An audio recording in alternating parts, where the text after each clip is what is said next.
Oh, Marathon. Wow. Wow. Ooh, we're hopping right into it. Oh, but Let's talk about it. Let's talk about it. Yeah, there's actually no song as good as that, unfortunately, in the new Marathon. In the new one? Yeah. I mean, I like it. It's good. It's very atmospheric. It's, I like it a lot. But Me too. Yeah. Me and Bert were just jamming out to that Marathon 2 Durandal theme, the only track in Marathon 2. But I like when he says marathon. That's my favorite part of it. Good. I forgot what game I was playing up until that point, but then he reminded me. Oh, good. Oh, just a game. Okay. Right, yes, it's Marathon. Yes, and that's my biggest problem with the new Marathon is at no point do they say the word Marathon in the soundtrack. I'm like, what is this, Arc Raiders? Yeah, I'm like I've forgotten already. No, we were literally just saying it's like the one thing is like it's very distinct and unique and kind of doing its own thing. Yes. But yes, Marathon is out. It's in the wild. The long-anticipated Bungie project. Yeah, and right? sorry for you, dear viewer, making you wait so long for this episode as well, too. But we both had vacations, and we were very busy getting addicted to Marathon. And Indeed. It's been a whole thing. I actually just got it, it's a couple days ago. I've already got 11 hours. Yeah. It'll suck you. It'll suck you so good, dude. I didn't expect that. I did not. I've realized for me, it's really important for that solo experience to hit hard. And did you do some? You didn't say were you doing rook runs or just solo as a runner runs? Just a runner. I didn't do any rook.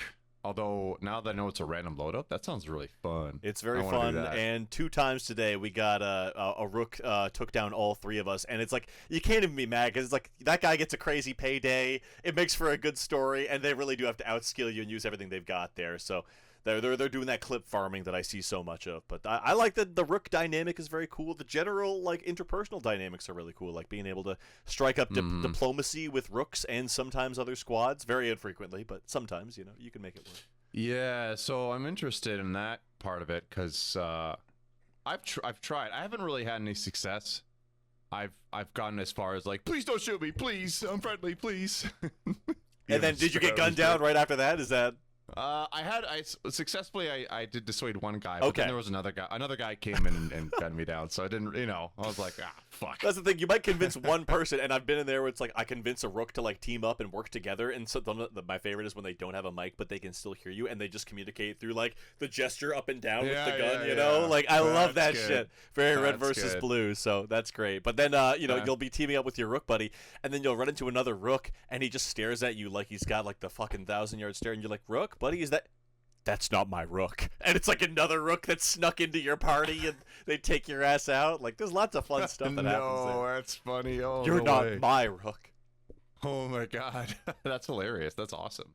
Yeah. Yeah, so I don't know. I like the solo experience because it's very you're on edge a lot, right? Very I feel much. When we're playing as a squad, we're very, there is that whole sneaking around, but because you have I can rely on, I don't know, you're killing it right with the shotgun and destroyer, and you can kind of rely on your buddy to maybe cover your ass.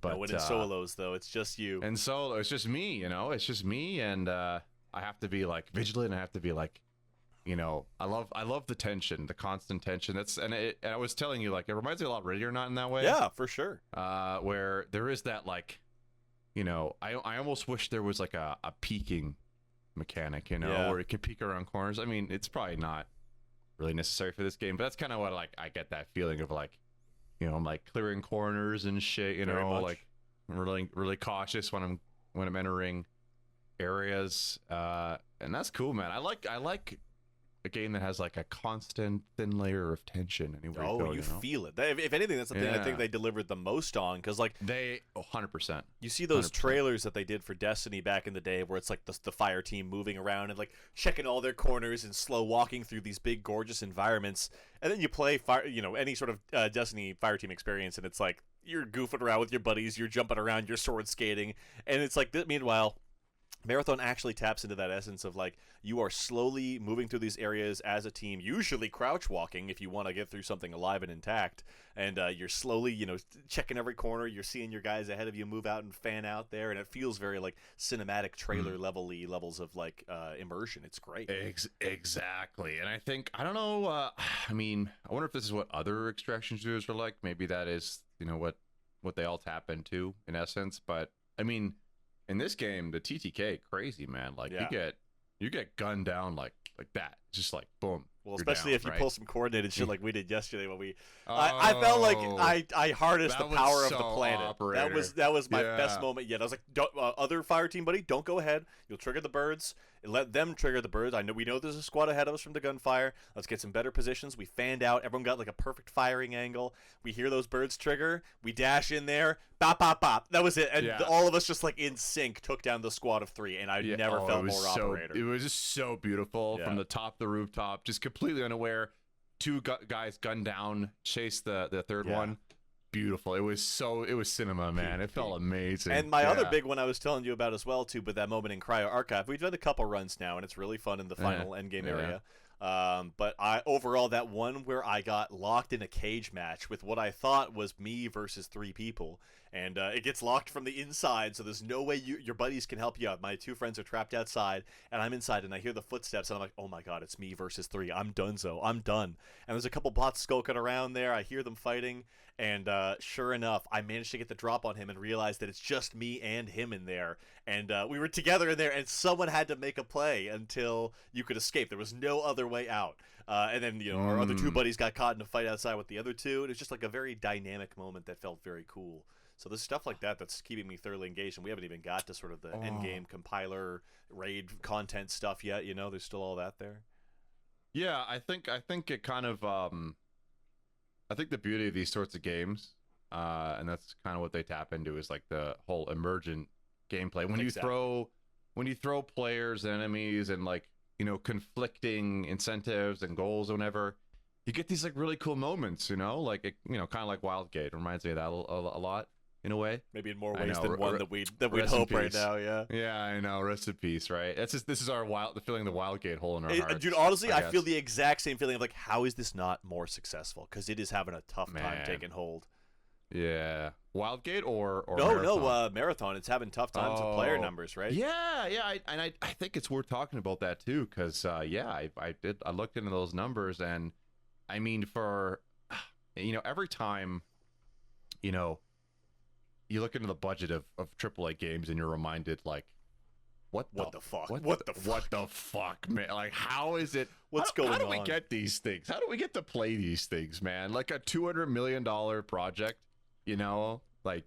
Well, I got a quick snippet there, as I saw that the director of the original Prey from 2007, I think the OG one.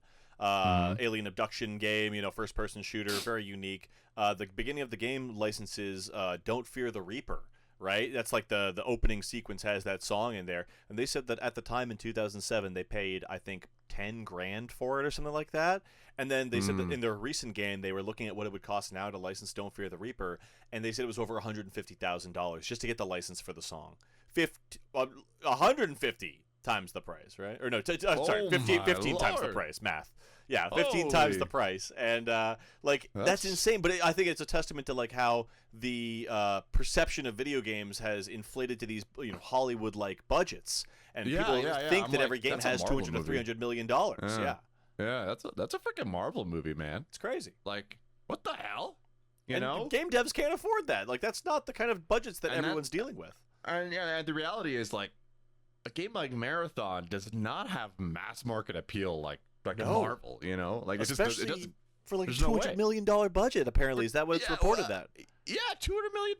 Like, are you kidding me? And like I read that, like, to break even on that, at a $60 USD price, that's 2.5 million copies that they have to sell. That's insane. And I mean, there's absolutely no way it's sold that much. I think they maybe are pushing 1 million at this point, like if they're lucky. Yeah. And I heard that 80% of the sales are on PC, where it's currently hitting about 20,000 to 30,000 players on average. Which, that's Yeah. I don't want to get too hung up on the player numbers, but it is interesting because it's like it's another time where we're getting that feeling of Wildgate where it's like, how is this not more successful? Like, this has the sauce, but I think there was the sauce. There's a perception thing with extraction shooters, with Bungie after the whole controversy there with Destiny. The controversy and then the probably art. did hurt. Yeah. Yeah. In fact, I actually little personal anecdote. I had a buddy who was like, "Yeah, man, what do you think about this game? Like, maybe we should give it a try." Blah blah. And he's like, "Oh, is that game where they stole the art?" Oh, yeah. It's like, you can't. How do you come back from that? There's no recovery. Yeah. Like, I'm like, yes, but like, but I mean, but the art's really, the art that they stole is really good. It's really good actually. There's a reason they stole it. That artist clearly made a bag. She got paid off. Nice, no doubt. Yes. It has been resolved to her satisfaction. I love that. That's such a dirty smirk on that. Yeah, exactly. Yeah, we got out. Like, she won for sure. And but yeah, man, and it is crazy, man, because like, 80,000 peak, right, when it just launched. I think some just under 100K. And meanwhile, our creators like $500,000. Like, what's the difference exactly? I don't even know. And frankly, why the hell did that do so well? I was pretty intent on this that I was like, I think Marathon has an aesthetic and a core gameplay feel that I enjoy more than Arc Raiders. From the very first time I played both, I could tell that I'm going to like one more than the other. But apparently, I'm not with the mass populace because, Arc Raiders is averaging 200,000 players, right? Yeah, I mean, it's I checked it today. It was like 70. So okay, it's down. I mean, that's just the natural, Well, I think people are coming right? to the end of their. I've heard that's a whole other thing where people are kind of coming to the end game and running out of content. Oh, but I know that they said that the top priority for them is to add stuff for those people who are sort of reaching the end of that stuff. But I'll be curious to see the direction Marathon goes in the future because they've got good stuff coming in.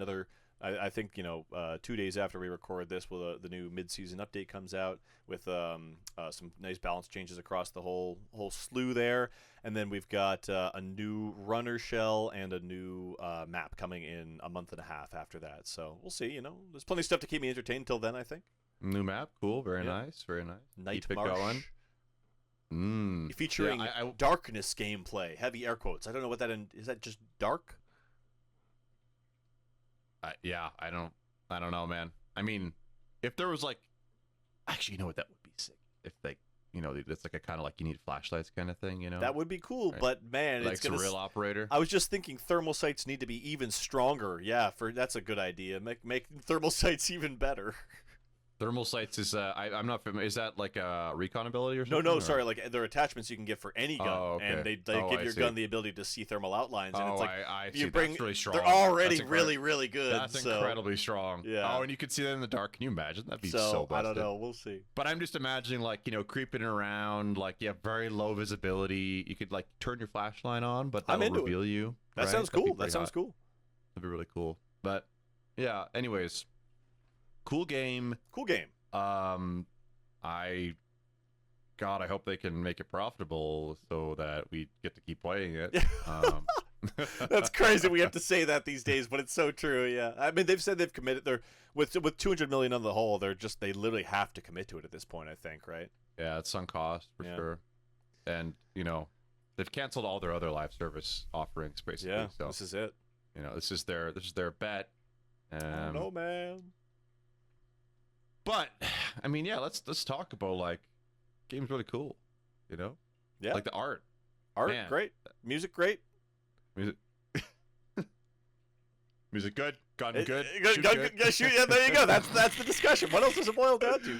I guess you're right. Yeah, I mean, I have to say that the way it comes together, I think you really hit the nail there where it says it really delivers on the thin layer of tension and the dissonance at all times because of the sort of really sort of ambient the soundtrack that's sort of alien. I love that sort of alien techno very Ghost in the Shell kind of disconnect from reality kind of stuff.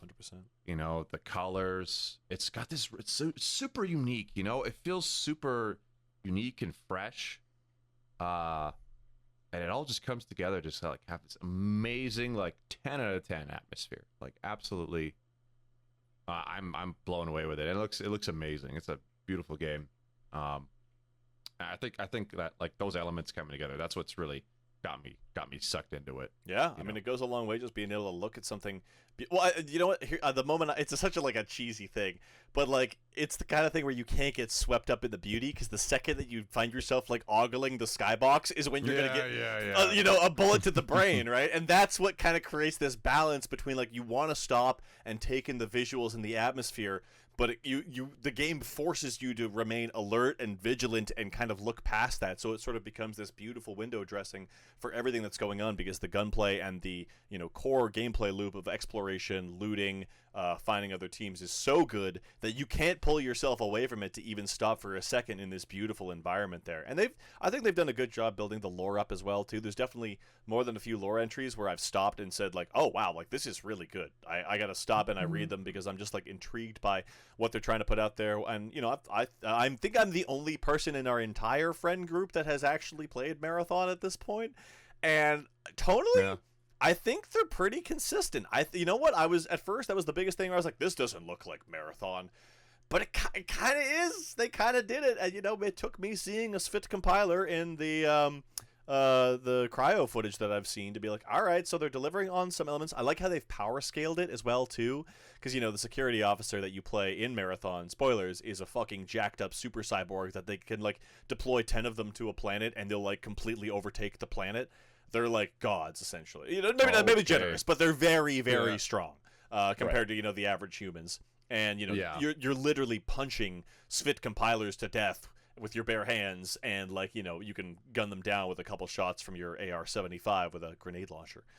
So they're not huge threats in Marathon and the OG, but in Marathon 2026, they are they're like a raid boss, and I like the way that scales things back to be you and your runners, your shells, your garbage, your scavengered vultures, and you couldn't even hope to compete to the power level that the original games are happening on. And it makes this feel the fact that it's still so impactful and still so tense, despite it being a bunch of schmuck loser robot droid shells. It scales it in an interesting way in my mind that kind of keeps me engaged with it and doesn't step on the toes of the original, and builds on it in a cool and unique way. And plus you finally get to see Tau Ceti 4 as well too, and see what's going on down on the planet's surface. Pretty cool. I mean, you got that unique perspective. I had no idea. That does put things in perspective, doesn't it? I mean, the compilers are chump change. You're dealing with 10 plus a level, whereas in Cryo, it's a fucking big deal that you see a compiler, and they make it. There's a big, there's a whole raid that leads up to it, a multi-part, multi-run raid, which is not quite as confusing, or maybe there's a lot of steps to it. There's a lot of stuff going on in Cryo Archive itself, but I don't think it's as confusing as maybe some of the tougher Destiny raids as well too. So it strikes a nice balance, and it's pretty much what I wanted them to do with this is what all this stuff is for. This is what it's all building towards. You build your stuff over the course of the week there, and maybe run some ranked in the meantime if you're feeling bold, and then the weekend comes and you're doing it. You're doing the Cryo. You can, without fear, without gear fear, you can just be fuck it, we're going all in. Bring it all in. This is what it's all for, right? Yeah, and I love that. It's a very elegant way to do the loop there, I'd say, because it's kind of you are building towards those runs, which gives you incentive to actually really play the game, right? Yeah. So you can do the cool raid stuff, and it's like a big event, because they time gate it, right? Which I honestly I think that's cool. It gives you anticipation, Yeah, and I think there's maybe value later on down the line in opening up Cryo when they introduce another weekly pinnacle marathon map or something like that. But until then, I think it should be a big thing that everyone builds up towards. And if it's I'm looking forward to Friday because me and the boys are running Cryo, right? That's what it feels like. Yeah, that's dope. Yeah, for sure. That's great. Yeah, it's awesome, man. I'm surprised. I mean, I don't know. Maybe I shouldn't be super surprised, but I think I like it more than I thought it would. Nice. I'm glad. Yeah, and I'm really keen to keep playing. Yeah, as we're talking about, I'm let's get on with the shit. All right, next thing. Yeah. What else you been playing, bro? What do we to talk about? Rogue Trader. Yeah, I mean, You're getting a good dent in there, eh? I played a whole bunch. Played a lot on vacation. Had some long flights. Boy, oh boy, that my ally is just a real gem now. It's the ecosystem. I'm all, I'm locked into that Steam ecosystem now. And yeah, I played a ton. I had a 13-hour flight. Flew by. Hell yeah, dog. Because I can't sleep on planes, or at least I have a really hard time. So I'm just like, fuck it. We rogue trading. We trading our rogue. 13 hours of Rogue Trader. So where are you at here? Spoiler cast for Rogue Trader. Spoilers, guys. It's been we've been playing this for a while now. So I'm in I just got Act 3. Just got to Act 3. Okay. So you're in Act 3 there? Yeah. Now I don't know, because my understanding is really linear. So I don't know if I've got quite into whatever my quest is going to be. But I basically just had that interrogation by the Inquisition. The Lord Inquisitor, right? Yeah, Calcazar, I believe, right? Yeah, and he's like, hey, you've been having some fun out there. Yeah, exactly. Like, oh, you had some questionable choices here. I'm like, I don't know, I'm a rogue trader. I do what I want. I do what I want, man. Warrant to trade, Yeah. I got a warrant to do whatever the fuck I want. Peak, absolutely peak. Like, incredible, best CRPG, holy shit. Okay, all right. See, I feel like I wasn't blowing smoke then, because if you're saying it, I feel like I'm right there. I'm like, man, I was right. For sure. I mean, don't get me wrong. I mean, I still love Baldur's Gate 3. That's a top 10 for me. But this one probably finds its way in there too, because it's very different. Like, you know, Baldur's Gate, whimsical, magical adventure. I love the characters are all fun. The production level is insane. Like fully voice acted, amazing animation. Like, it's incredible. But like the Rogue Trader is like the kind of choices you get to make and the situations, and also 40K. We love 40K here. It's right? grim. It's dark. It's grim and dark, and it's goofy. And I love that. I love that it's like it's unabashed and just like, yeah, we're doing this because it's cool. Yeah, there's lots of fun, silly stuff and fun choices you can make. Top. Yeah. And like I'm really curious because I remember you saying, there's like one dogmatic option that's like, that's just don't do that. That's the evil thing, And I wonder, because I did the what's that place called? I did one of the DLC with the there's the feudal world. The Lex Imperialis DLC is Thasera, Thasera, yeah. Which amazing. The feudal world. What isn't it amazing? Amazing. Yeah. So I really like Lex Imperialis. It gets a lot of flack, but I thought Thasera alone is enough to kind of elevate it. The festival is fun. The soundtrack is hilarious. Fun, yeah, it's great. Like, there's lots of good stuff going on. It's a fun world. Yeah. Yeah. The jester, the kind of like intrigue in the court politics and stuff like that. All that's really cool. Exactly. But yeah, you get the choice at the end there to basically exterminate on this fucking planet. Yeah. And I'm like, oh, that's fucked up. Yeah. What'd you do? I mean, I didn't exterminatus. Okay. That's for sure. Did you reinstate Maeve or whatever her name is? The lady? Am I? No. I didn't make her the leader. I made her my little servant. Oh my god. She makes me coffee. Hell yeah.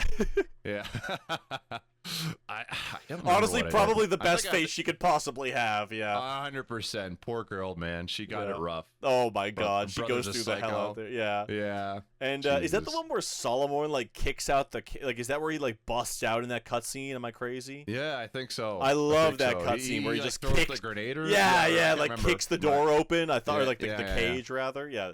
I like Solomon a lot, but I'm also an Arbides guy. I literally just built my second box of them. I think it's very funny that he's such a hall monitor. I love it. I think he's great. And it's he's like the coolest motherfucker badass, but he's like super rigid with the rules. And that's why it's such an interesting dynamic with a rogue trader, especially because he has to be like, I don't agree, but I really can't do anything. It's like, all right, yeah. He's like, this is heresy, but I guess you gotta allow it, right? Yeah, because it's not only like anything is a deviation for the tax collector, right? Like the guy is there to exclusively get money. Arbides are cool for sure. I like him. I think it's funny that he's a hall monitor, but I also was like, I don't know if I love that. Yeah, You know? I mean, when also like Cabela is right there, and she's like probably the most interesting companion in the game as well too from the first DLC. So it's tough to follow up on that. But I'm curious what they'll do with these next two DLCs. Did get some announcements there. We got the Trazen DLC up next there, DLC, baby. which is very exciting. Massive. That's finished great. The Infinite and the Divine myself, so I'm a Trazen enthusiast. Even got my little Orican here as well, ready to paint. Get him all set up there. Ooh, hello. Let's go. So he's pretty sweet. Love Orican. Yeah, he's pretty cool looking. I don't know. What's up? Is there a Trazen model? I don't There's think so. a old Trazen model. They have not done an update for him yet, which is annoying. That's lame. Yeah. That's lame. So anyway, making him the star of the DLC, I think, is going to be fantastic there. No matter how they slice it, that's going to be hilarious. Yeah, I'm so excited. He's great. And he's especially funny after we got that little musical bit. Oh yeah, exactly. The April Fool's gag. Contextualized him. Yeah. Yeah, that was good. I mean, that's exactly what it was. Yeah. Yeah. Let me see here. Awesome. Because there was the fourth DLC. They said what it's about, but we really don't have much information, I think. So let me take a look here. Because I think we're still a ways away from even the first or like the Trazen DLC as well. But the next one is gonna be Season Pass 2, and that comes with the Infinite Museon, which is Trazen's obsession with the Von Valencius dynasty. And you can choose whether to disrupt or fulfill his plans. So, working with Trazen. Working with him? Okay. Yeah. A new companion joins you, a new quest line, new mechanic, implants that can be used strategically in battle, and a deeper dive into Necron conflicts. As a Necron boy, I'm happy. And then the final one is DLC 4, which is Processional of the Damned. Venture into the Processional, a massive otherworldly graveyard of ships lost to the world. What begins as a search for riches turns into a descent into the unknown. Navigate shifting corridors, ancient traps, and uncover strange truths defy logic. Someone new joins your crew, someone shaped by this impossible place. Interesting. So not much to know about that. That's pretty vague. Mm-hmm. We'll For see. sure. Yeah. Necrons, baby. Necrons, baby. Yeah. Have you encountered any Necrons in Rogue Trader? They are really, really rare. There's probably like 3 or 4 encounters I've found in the whole game where you fight them. I see. Yeah, I don't know why they're so rare with them. They're fun to fight too. They have unique reanimation mechanics and everything. For sure, yeah. Because I remember they're like really late in the game, like Act 4. I think, yeah, right? Yeah. And even then, they do not take like a prominent role. So I'm glad the expansion is going to flush them out a little bit. Maybe sprinkle them throughout the base game a little bit more, because we'll definitely wrap up our first playthrough by the time that comes out. I think for sure. Come back around for a second run. It really is an incredible like introduction to the universe, though. Yeah, it's perfect. It covers all the bases, right? Like you get to see so much of the 40K verse. You know, like you get the Necrons, you got the Gene Stealers in there, you got a lot of chaos. You know, you got Zinch, Korn. Yeah, everyone shows Nurgle. Yeah. Is there any? Oh, is there Slanesh demons? Yeah, there are. There's a couple. Yep. You find them for sure. Yeah. Drakari, you know. I mean, you're in Act 3 now. You get a thorough introduction to Drakari, and I won't spoil too much more than that, but it's really interesting what they do in Act 3. You're right on the precipice of sort of where they take a big turn. Okay. It's cool. Right. I liked it. It is a wild change of pace, and you're right. It does become quite linear for a little bit, but I enjoyed what it was doing there, and it's a very in-depth insight into a world that I did not know a lot about as someone who doesn't enjoy having their balls fondled and tickled by, sadomasochistic traps. Yeah, the Eldari part of 40K hasn't quite latched its way into me. Well, ironically, they're on their way out of the universe as well, too, in terms of like they had their kind of time in the sun there. The Necrons are on their way up. And that now the Eldari are just sort of rechasing their former glory, and it's just like that's what they always come across to me is just like pathetic. But we know some Drakari and Eldari enjoyers, so I don't judge. Just like not for me, not my thing. Yeah. I don't know. I kind of get it. I didn't realize that craft worlds were like giant spaceships. Actually, that part's kind of cool. Yeah, I do like that. I think it's pretty cool. And them getting sort of exiled to sort of the far reaches of the galaxy with their craft. They remind me a lot of like the what are the Tali people? The in Mass Effect, the nomads, Quarians, right? Is that right? Yeah, I think so. Yeah, the guys who are sort of on the run and like they're very similar, sort of like space nomad gypsy essence, kind of, right? Mm-hmm. Yes. Anyway, Rogue Trader is great. Rogue Trader is so good. Should we also talk about the other 40K bit for this episode? Might as well. Get your exactly. Talk about Necrons. Talk about your Adeptus Mechanicus, because Tristan is all in on Mechanicus. I am a tactics guy. I like tactics games. And I mean, like you said, these are sort of the two best, right? Like Rogue Trader and Mechanicus are sort of regarded as two of the better, if not the best. Yeah, for sure. But I would say, like, in terms of, I think Rogue Trader is just like a massive, like power fantasy. Like it's like you're just like chewing through people, I'm playing on hard, and I'm having like I'm killing it, right? Like I'm having no problem. Like basically my Abelard, who's a Vanguard now, is unkillable. Yeah. Like it's when very easy to break it. Yeah. Unyielding. Yeah. Like once he gets his full stacks, like he literally cannot. Like he dodges everything, and when he does, he has so much deflection that he basically takes no damage. He's a god. Yeah. Like I actually had an encounter. It was one of those, the Inquisitor ship. It's one of those like ones you can find when you're exploring, and it's like overrun by Nurgle or whatever, and it has like this mechanic where it like every round it spawns like a ton of units, and I had Cassia, who's like my big DPS like nuke, actually go down, and I had the Argenta go down too. So I was like, oh shit, I'm in trouble. Like I might actually die here. But it's like, nope, no problem. Like Abelard just like literally cannot die. Like he's like surrounded on all sides, and I have him with the like a mace, and I'm getting a little in the weeds here, but he has the mace from the DLC that like basically does auto procs a shield bash with the mace attack, and he does like 200 damage a hit, man. Yeah. Like because every time you hit with the mace, it procs a shield bash, and it does like 80 damage, so it's like 80 times 2. It's crazy. It's insane. And he does that.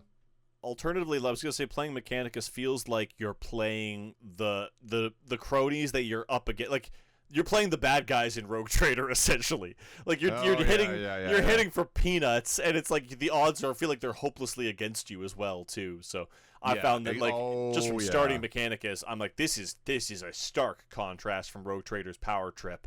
Because over here, you are fighting the odds and managing every single resource that you have. And then, meanwhile, at Rogue Trader, you're just like wheeling and dealing, blasting everything you can, having fun. I know. It's a stark contrast. Yeah. Not to get too in the weeds, but yeah. Rogue Trader, massive power fantasies. I like cleared that room with two guys, basically, Heinrichs and Abelard. I thought it was screwed because I had two guys go down, but nope. I just can't die. And meanwhile, in Mechanicus, like, especially now, I'm like, I don't know. 10, 15 hours in, I think. I'm not quite sure. But yeah, I'm a decent chunk in. I'm at 50% awaken. Mostly due to bad planning, though. I didn't realize how important that it is. But anyways, these like I've had missions where I'm like, oh, yeah, I can't beat this. I got to go back. Like I have to save scum. Because I'm like, yeah, I'm toast here.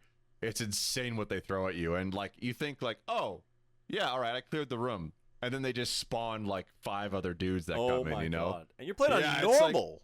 It's on normal too. And the only difference it does, I don't think it changes like enemies and placement. It just gives them more health. Yeah, it's like 25% more HP on hard, I think. Yeah. So man, don't play it on. I already toned it down. I was like, this is already ridiculously challenging. So I dude, took it's it down actually really hard on normal. Like it's like holy shit. You gotta like really build your guys right. And I don't think there's a way to respec your dudes either, which I kind of hate because like you realize like, oh, I kind of value like, I didn't actually realize like at the end of each like class, I guess you could say, it's class, like Engine Seer or Dominus or whatever, they get like a super strong ability. Okay. Right? They get like a heal all text, please, full health. Okay. Right? I'm like, okay, that's big. But I didn't realize as that I was like, building my guys first. And the thing is, like, a lot of their like first or second abilities are like really strong. Oh, so you split them like even down. Yeah, no. Yeah. So I took a little bit from each, and so then you won't be able to hit I kind of want this like epic, like super awesome ability here. You know, the heal, like full heal all my tech priests. That's massive. No. Yeah, so I'm like, oh, but I can't respect. At least if they can, I haven't figured out how to do it. Oh, I'm like, no. Fuck. Shit. Oh no. Yeah. So I'm like, damn, that doesn't feel great. It's hard, dude. I mean, I like it. But it's punishing, man. It's crazy. Like some of what they throw at you is insane. You know, it's like, how am I supposed to beat this? I've been getting a wide variety because I did play a little bit more Fire Emblem, Path of Radiance on GameCube Virtual Console, and it's like real slightly challenging. You know, it's a Fire Emblem game. They're not like aiming for a mature audience by any means, but you know, for the most part, I'm getting through it. I'm not having to restart too much, and then to come over to Mechanicus, where it's like, oh man, I can tell right now this is going to be devastating, and I'm going to be doing some saves coming. It's a change of pace for me, but I like the aesthetic is cool. It feels very focused. It knows what it's doing. I like the sort of darkest dungeon like progression between the rooms and like those little random events that pop up.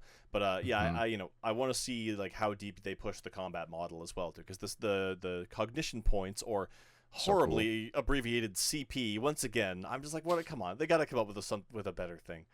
Please choose something else. Did you actually see that in Guilty Gear they changed it from CP to Edge Runners? They patched it out. No, with really? The latest update for the Cyberpunk skins. Yeah, oh, I was like, so let's go. Guilty Gear removed CP. Don't abbreviate CP. Yeah, don't do it. No. Hank. Yeah, that's good. Yeah, I love that. Yeah. So anyway, cognition points, as they're appropriately called, are a cool mechanic, and I think they're fun to manage. They're great. It's a great idea, it, man. So I want to see how they keep pushing it. I'm going to definitely sink my teeth more into it. And for $5, like, can't go wrong, you know. Yeah, it's on sale for $5. Yeah, I love the whole like momentum kind of based. Because you know you get rewarded for like killing it. You get a cognition point from the Necron you down. So. You know, you can plan it out like that, right? Where it rewards you. Can basically keep, chaining your actions, which it's really satisfying. That's cool. You know? Yeah, that's my favorite part too. But it's a little bit of that gambling because it's like I need to get this kill to secure the cognition point to get this whole domino chain going sometimes, right? Yeah. I like that too. And there is some like RNG element where it's not there like XCOM where like your attack will always hit, but there's like a damage range, window. So, yeah, exactly. Yeah. So it's like, all right, what and that's where you're making gambles. You're making like educated guesses there. It's good. All my fun, guesses man. are educated gambles. And everything I do is an educated gamble. Damn, he's the Rain Man. He's just like he's always like I see the numbers. Yeah, I see them. Like, that's me playing Marathon. I'm just like, wait, no, I can see the parabola. I can take the Coriolis effect into account. I'm seeing it all. I'm seeing the code. Oh my god, he sees through the Matrix, guys. And then I play a tactics game, and I'm like, can I shoot him? Can I shoot him? Move into place. I want to do all guns. Yeah, it's fun, man. And I think maybe that's why they balance it like this, man. Because you can obviously get some pretty big plays off, right? If you play your cards right. But they just throw so much shit. Dude. Yeah, and like the units are, like immortals. They get like thrown an immortal at you, and I think that is RNG, like what kind of shields they get and whatnot. And you get like an immortal that has like 20 health and like 4 energy resistance. And you're like, and they do like 7 damage to you, right? Like they hit like a kill. Truck. Yeah, and I'm like, what the? This is crazy. And so like the map I was talking about, I had like it was like 6 immortals, 3 Lynch Guard, Oh my god. And like a couple of Praetorians, and those guys literally, Praetorians are just like they fly up and they like basically teleport to your location and hit your guy. That's scary as hell. So you can't dodge them, and they don't take attacks of opportunity because they just fly away. Oh my god, it's they got to stack the deck against you though, man. That's how it goes. Oh my god, dude, it's insane, right? Yeah, it's insane, but. It's really fun. It's an amazing tactics game. It's like good pick up and play thing for the deck or the allies. Very much so. Highly recommend it. Goated OST. Any 40K yes. Oh my god, the OST, absolutely unbelievable. Well, I appreciate you purchasing me the Omnissiah edition because I was like, yes, that has the OST. I'm gonna be playing this at Kill Team. Oh baby, yeah. Oh yeah. And I got you. It has also a goated intro, guys. Yeah, if you want the intro is look amazing. it up. Like it's like so good that I just like kind of like play it every now and then. It gets stuck in my I just like and I'm like constantly like, the moment I understood the weakness of my flesh. Audio stimming it. Yeah. Just like it's like locked into my brain. Hell you know? yeah. It disgusted. Yeah. It's so good. It's so. Flesh is disgusting. I agree. And I think I'm an AdMech engineer. I really like that. I like that. Like they're super unique. You know, they're super, out there. They're super 40K. You know, they're like they're like that logical leap of like humanity's obsession with you know, I guess ascending our mortal bounds, right? It's a very cyberpunk notion. Yeah, and it's very like, but like they're like really grotesque and disgusting, you know. They're like beautiful, very, okay? Inhuman. Yeah, okay. Yeah, you know, like look at what's his name? Our boy Pascal. No. It's the big leader. I forget his name. Carl. Yeah. Like look at this guy, man. He's just like he's a monster. He's a slug man. You know, he's got these multiple legs. Freaks, you know, yeah. And I'm like, dude, that's awesome. That's crazy. Like that's what I imagine, you know, like where we'd end up in the 40th millennium, right? Like just absolute freaks. Oh, we'll get there. Don't worry, dude. Give it a couple of years. I'm ready. That's me. I'm ready to ascend. Put me into the servo skull sandwich maker. Just let me just live my life in service to the Imperium. Yes, the blessed machine, the Omnissiah. Wouldn't that be great? Yeah, for sure. No, they're awesome. thanks. I'll choose the protocol, whatever the necronification ritual, whatever they call that. Mm-hmm. Turn me into an immortal machine. Legit though, actually, I don't want to have any of this soul crap. Boo, lame. Boo. Yeah. Done with souls myself.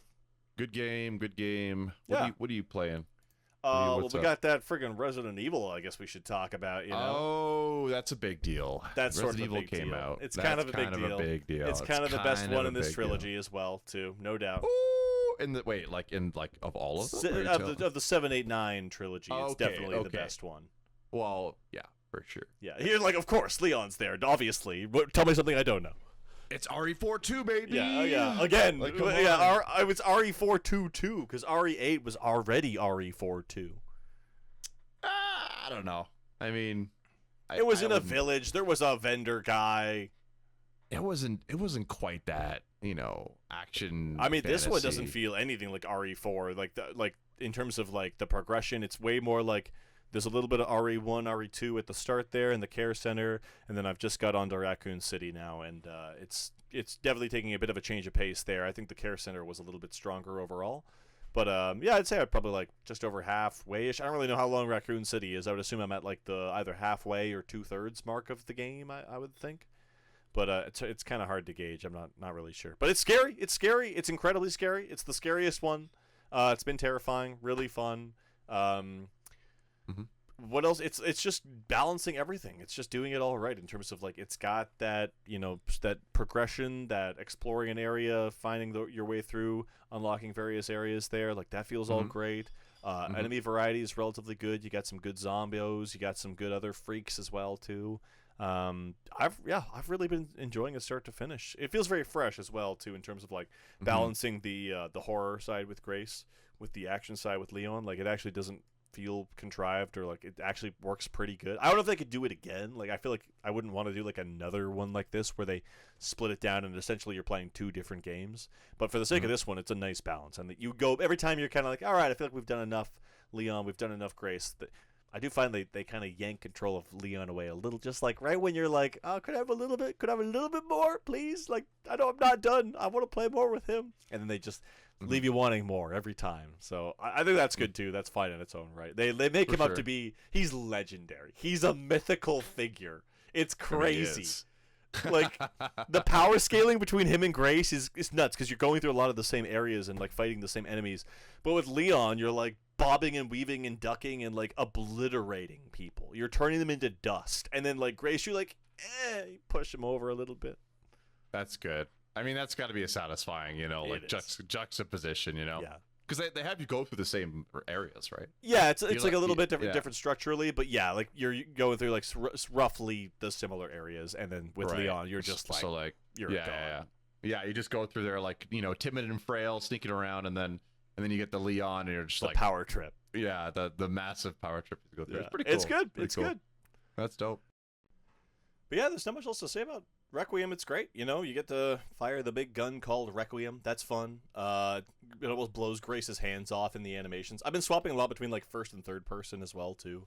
Like mostly like swapping between first and third for Grace's, and then I keep Leon's in third pretty exclusively. But I appreciate that feature. I think it's awesome that you're able to just sort of freely bounce back and forth between the two. Yeah, I don't know, man. Like, they really kind of nailed everything that you could ask from a Resident Evil game. It's pretty much one of the best they've done in a long time. So, strong recommend from me. Cool. Yeah, I mean, I wouldn't expect anything less. Yeah. You know, they're on a roll at Capcom, right? They It's kind of hit and miss sometimes, you know. Like, you weren't as hot on 8, so it could have gone either way with this one. Like, I guess. I mean, basically, if you do the RE4 spiritual sequel, I'm like, oh, okay, yeah, all right. Yeah, I mean, this one feels more like an RE2 spiritual sequel in terms of, like, the care center is a lot more, like, one area focused. And, yeah, it feels like it's also, like, the Raccoon City follow-up, so it feels like it's RE2 Remake 2 is kind of the if I had to choose, like, a hard, like, this is the one it's the most inspired by, that's what it feels like to me, and it's great. It's fantastic. Like, scary as hell, dude. Like, some of the biggest scares they've had in the whole franchise so far. So It's really good. Poor Grace just goes through hell and back, man. It's really tough to watch. Damn, poor girl. Not quite as serious in tone as like 7 with the grindhouse aesthetic, but still pretty grim. There's some grisly stuff that she has to witness there, and it's just like, God, give this poor desk clerk a break, man. She was not cut out for this. And then you see Leon, and the duality of the two is just insane. Like, these, like, how are these people in the same universe? But Leon just can't help himself, man. Every single time he's cracking wise or doing a one-liner, and it's like he just can't stop. He needs to do it every time. He's like legally obligated or something. Yeah. I do love that they've really leaned in on how mythical he is, and also that the devs, like, wasn't it like they tried to make him as hot as possible or something? God damn, dude. Yeah, the way he bulked up actually in this game is insane. He's massive. He's a 50-year-old man. You know how hard it is to like have that kind of mass? Yeah, age? It's crazy. He's been doing this shit for so long. Like, he's genuinely like the most, like, you know, I got 2 days till retirement version of Leon we've ever seen. He's like, I'm getting too old for this shit. Absolutely.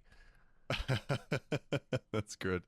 But it never stops him from doing the right thing, because he's still our guy, still a goody two shoes. He's perfect, and the plot's really interesting too. Actually, like, it's been very engaging.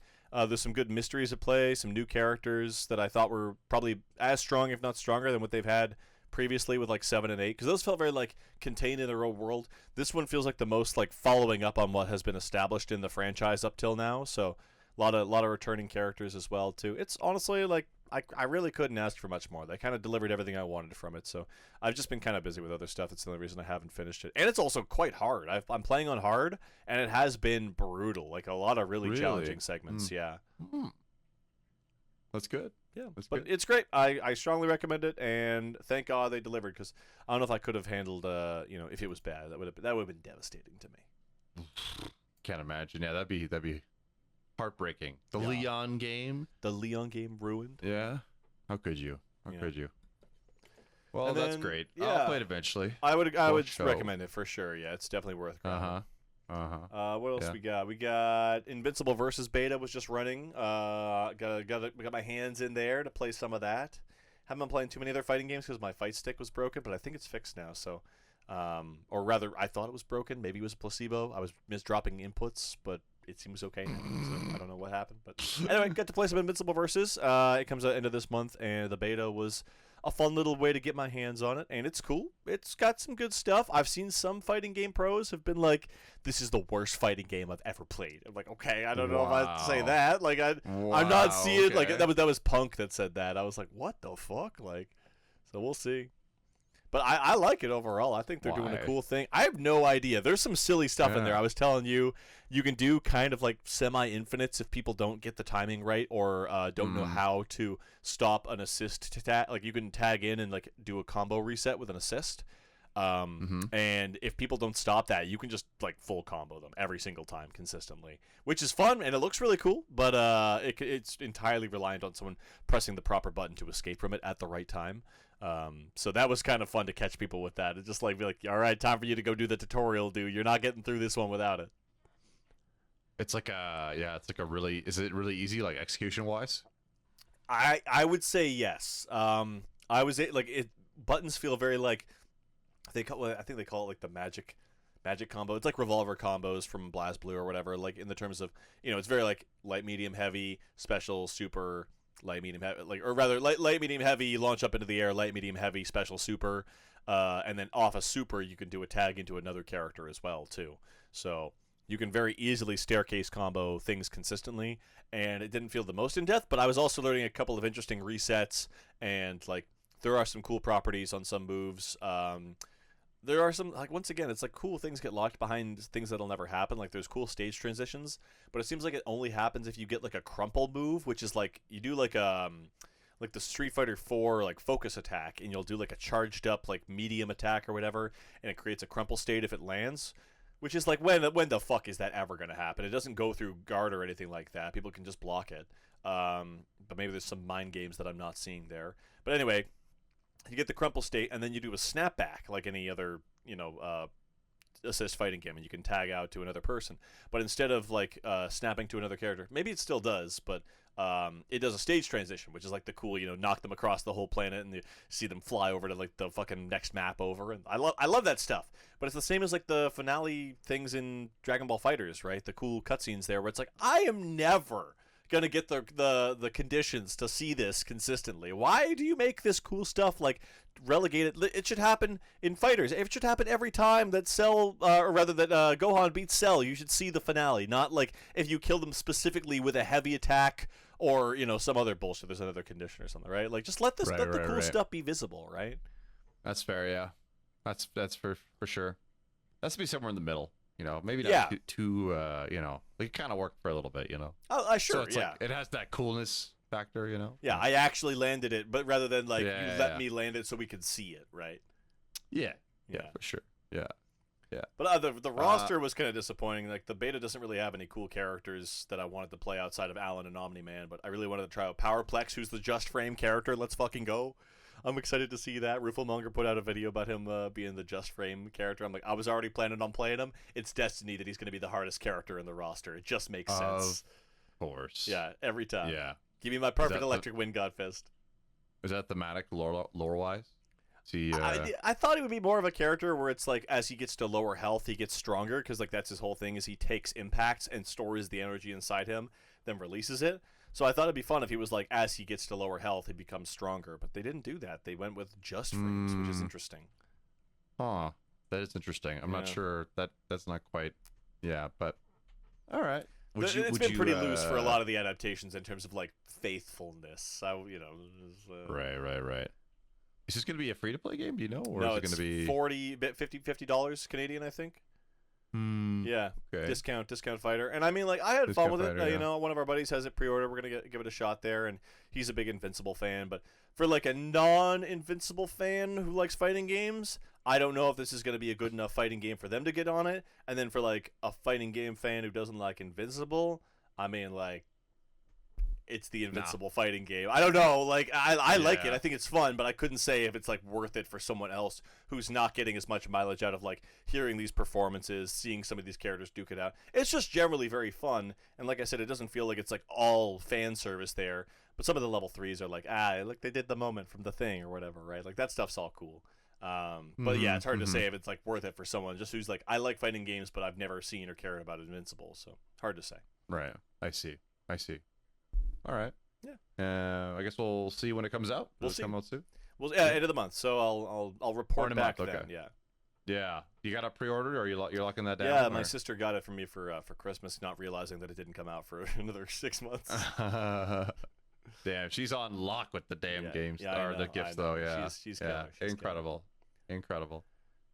And then what else we got? I played Scott Pilgrim EX. That came out, the side-scrolling brawler. Pretty cool. Oh. I like it a lot. It's from remnants of the studio that made the original, not the exact same group, but a good couple people who worked on the OG. And it's great. I mean, I mostly got it for the Anime Noguchi soundtrack, and that delivers in spades.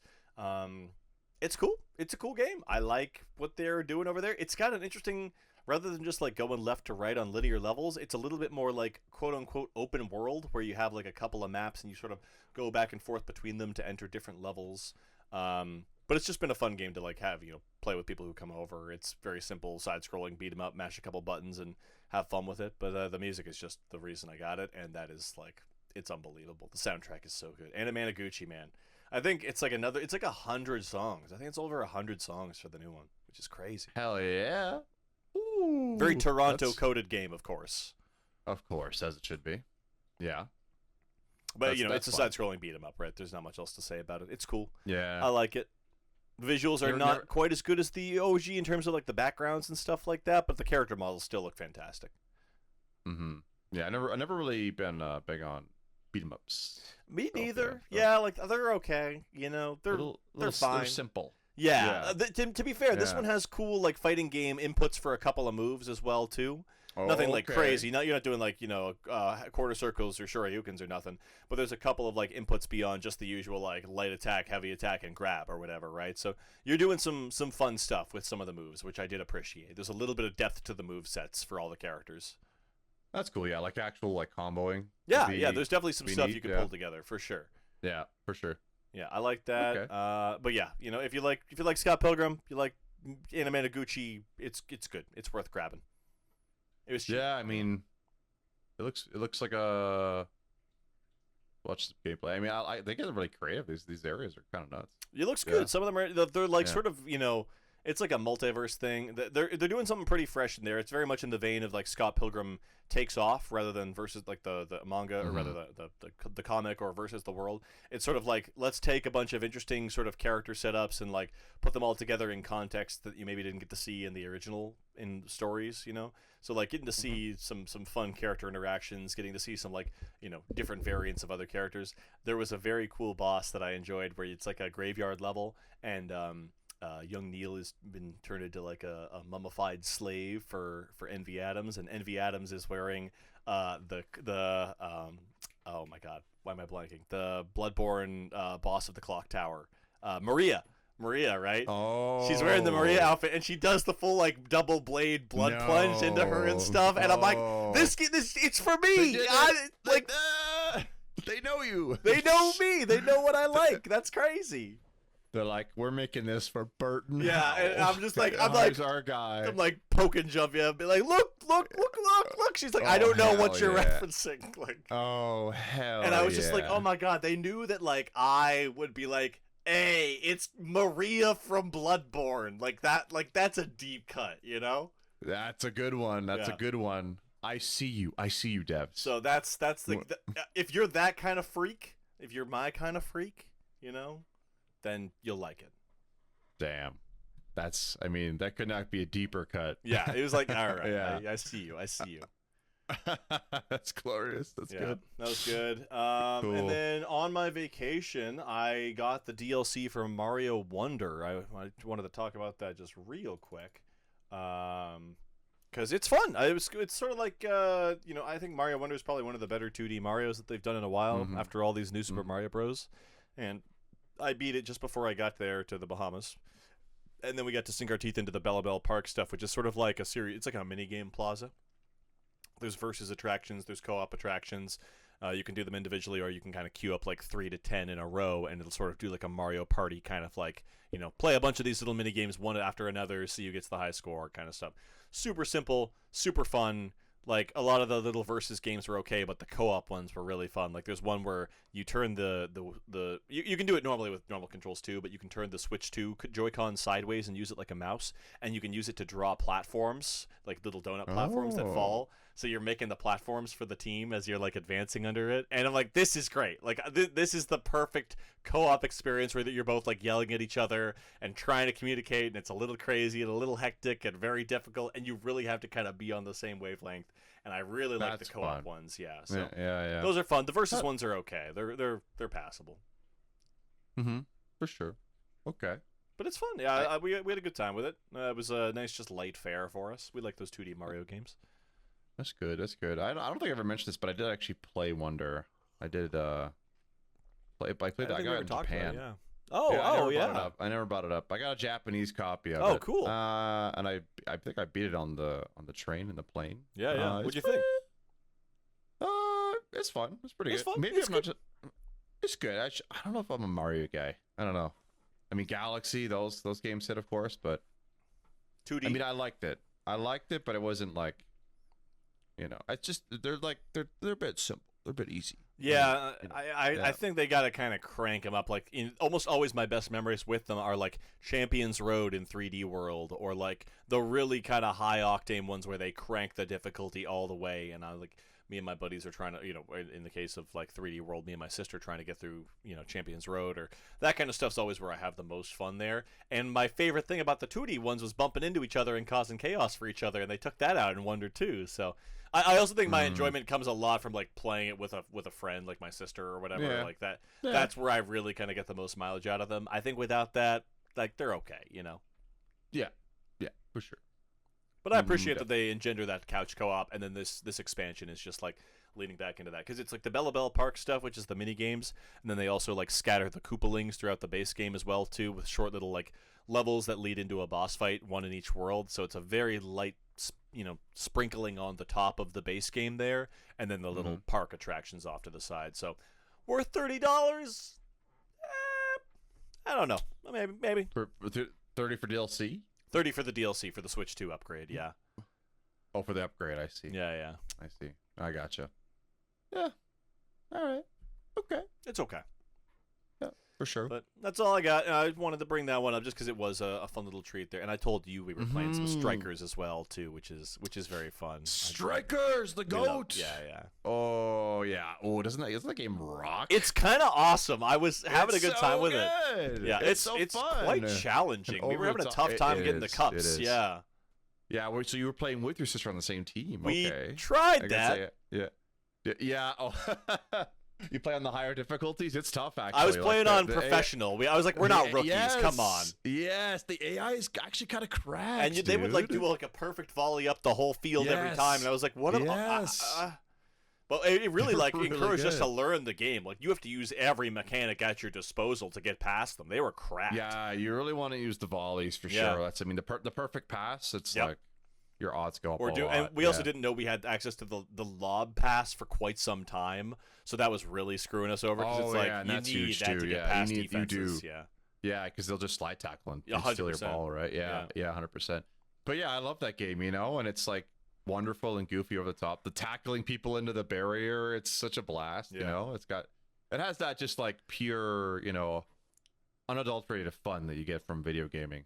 Some of the death screams from getting tackled into the wall are crazy, though. Are they? I don't know. I Peaches, can't remember. Peaches is like blood curdling. It's like she's been slain in front of you, is what it sounds like.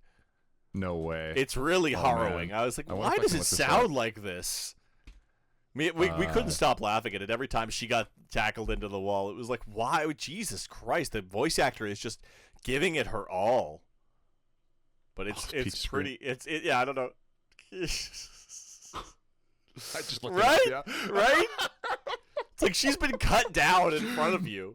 That's insane that you can actually look up this exact. They knew it was crazy. Yeah. Dude, yeah, this goes insanely hard. I know. It sounds like torture. Yeah. They're killing Peach. Oh my god. Yeah, dude, I love that game. I played it. That's like a childhood favorite of mine. Like it's like in my heart, and I get it. It became probably our favorite. Yeah. Well, I mean, you can on the Switch 2 virtual console with bad lag. Switch 2. Yeah. It probably would be unplayable with the lag, I would imagine. Legitimately, probably 100%. But yeah, that game. I mean, I think it probably holds up incredibly well. It did. It really did. We were having a blast with it, and it was so satisfying to pull some shit off in it. It was like I felt like a god. Hell yeah! I'm happy. You played with the big like the I don't know what they're called. the big kick, you know, with the cinematic. Oh, the super duper ultra kick. Yeah, of course. Yeah. I mean, rarely do you get a chance to. We were having a lot more fun just fighting each other, because then we could actually get some of that stuff off. Because the CPU was so keen to interrupt it consistently that we never got to see it. But killer. You get to see the super strikes with when you're just playing with super strike. There we go. Sister. Yeah. They're awesome. sick. They're sick. I was maining Wario with the belly bounce. Yeah. I liked it a lot. Man. Yeah. I used to play Super Team, which I realized that they're actually like super busted. It's like a whole team. You have to unlock them.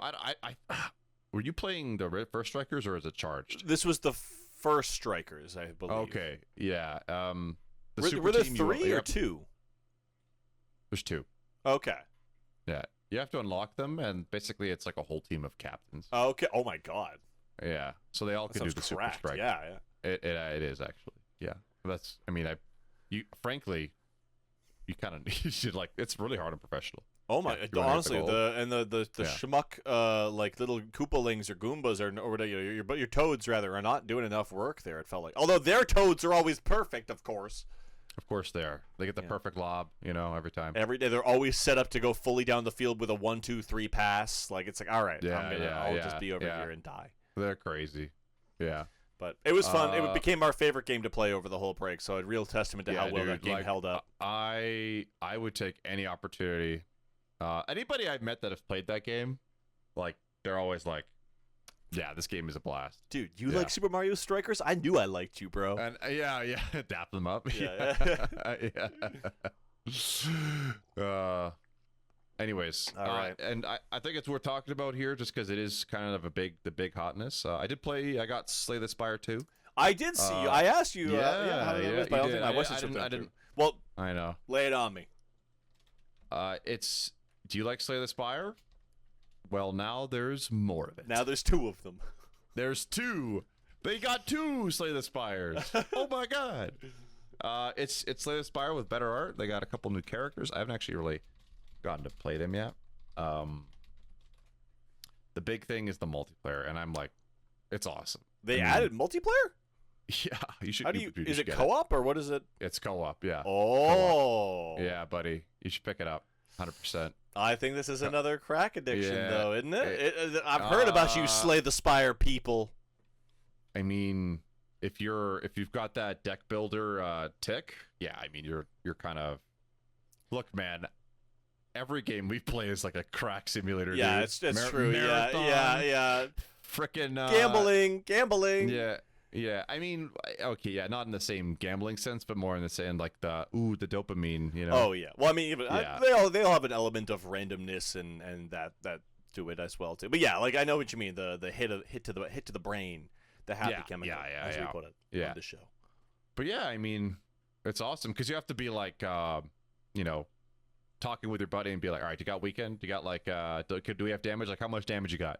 What can we do? That's fun. You have to like actually like synergize and strategize with your buddies because they scale them to make them like a lot harder, where you kind of do need to work together to and you can obviously like you can apply a shit ton of effects on them, right? Because you have like 3 characters. But yeah, it's awesome. Have you been playing the co-op or? Yeah. I've played with some friends and it's awesome. Yeah. Been really good stuff. Is it kind of like a skip the first one and just jump to the second one because it's so much of an improvement? Is that where we're at? I mean, I don't really see any reason to play the first one because it's basically just the first one. But I saw they're doing like a lot of updates like as well, right? And and it's basically just the first one with co-op, right? Like you can't go wrong. Are they changing the meta like actively? Because I saw that some cards were being like dramatically nerfed and buffed as well too, right? Yeah, I believe they are. Yeah, I don't know exactly what they're doing though. Well, I'm not on top of that stuff. Yeah, but it's actually really funny. Like some of the cards, like it's in beta, so they have like placeholder art. Oh no way! Yeah, and it looks like really like super like a kindergarten. That's like fun. It's like it's like super what's the word I'm looking for? Basic, I guess is. I kind of like that. For lack of a better term, yeah. Yeah, that's fun. It's fun. But yeah, I mean, frankly, I love deck builders are awesome, right? Like it's just, do you get that joy of finding synergies? Like, what if the whole game was just, constantly trying to build synergies and like, you know, build a deck live. Like that's kind of the beauty of it. It's such a blast. I love that. You know, it's such a perfect, you know, it's perfect for like a roguelike. It really is. Yeah, it's an awesome genre. Slay the Spire, probably the biggest game to do it. It's massive. One. Like I can't believe how popular it is, eh? I you know, honestly, I didn't realize how big it was because that game did crazy numbers. The numbers are unbelievable. Right? Like what was it? Player. It's like 500. It was like I saw it was around there. Yeah, I thought it was like almost 600,000. I thought like freaking Battlefield. Numbers, man. Like for a deck rogue like deck builder, which is like, god damn, man, I did not realize there was such a desperate, feverish group of people that are like, I need this in my life. It just does it so well. 150 players right now. Damn. 150,000. That's insane. That's good. Those are good numbers. It's literally mogging operators and oh my god. Yeah. I don't know if they're really in the same category, but yeah. No, it's not. Yeah, that's fair. And also, it's like a perfect game for mobile, and I think that's kind of why it takes off too. You know, right? It's like, yeah. Oh, you know, we got some time. Yeah, it's another perfect Steam Deck game for sure, right? Yeah, or mobile. Yeah, once I get the mobile part on, it's over. It's all over. Yeah, I mean, it's if you like Blatro, it's basically a lot like that, right? I know. Same idea. Yeah. I didn't go quite as hard on Blatro as some of our friends, but I like it a lot for sure. It is fun. Yeah. Oh yeah, our one friend trying to like gold stake everything. Yeah, that's crazy. Cool. I'm not at that point. I don't know if I'll ever get to that point, but I respect it. For those of you that are at that point with deck builders, like we need people like you. Oh yeah, it's crazy. But yeah, that's what I've been playing. Slay the Spire. I mean, frankly, man, come on, you should grab it. We could play. I didn't realize there was co-op. I honestly like that alone is enough for me to be like, all right. That's what got me, man. And like co-op. Dude, like how many games do we buy that's just like, oh, this is what my buddies are playing. So yeah. And it's $30, you know, it's accessible. It's not too bad. And like the content, you could get an insane amount of content out of those $30, right? They probably patched the first one for like almost a decade, I thought, right? Like it was out for a while, so I bet that's gonna be a platform for a long time going forward. Do they do like expansions and stuff for them too? I don't even know. No, I don't think so. No? Okay. No, yeah, just straight updates to the game, I guess. Yeah, but that's what got me into it. Like my friend was like, "Hey, you get Slay the Spire too?" I'm like, no. I mean, I love the first one, but I'm not like, you know. But she's like, "Oh, we can play it together." That's like, all it takes. Oh, we can play together. Bastard. Oh shit, they got me. They honestly, like, if you're a dev, you know, if you're looking to make a game, like, make it co-op in there. Make it co-op. It's just an easy goddamn. It's free money. It's truly like we'll buy your game once. You know, it's the we'll never play effect. it, but we'll buy it. You know, we'll buy it for the sake of owning it and being able to play one time. Play it the one time, frickin' wilds, man. Those bastards. Sorry, man. That's my own fault, man. I don't know. I feel like I should be somebody that likes Monhun. Me too. It's like weird to me. You never, look visually. You're like the embodiment of like a guy. Guy. Like yeah. I'm on the poster. You honestly, you look like you could be one of the generated characters in Monster Hunter. You know, you should be in that game. That's good. Yeah. Oh man, what was? Sorry, that's this. Oh man, this is relevant to a headline I saw, but I'm forgetting it now, so I have to remember it. I guess should we come back in the news? Yeah, indeed. Let's take a little break and hit you with the news. We'll return promptly. Indeed. BRB. Time for news. Whoa. Games, bro. Everything's new. Oh my god, everything's so exciting. Oh my god. What's new, buddy? What is going on? Okay, well, you know what? Lots of good stuff. I'm just gonna start with the funniest one, which I think you'll like. Let's start strong. You remember our Canadian dreamboat Justin Bieber? Yeah.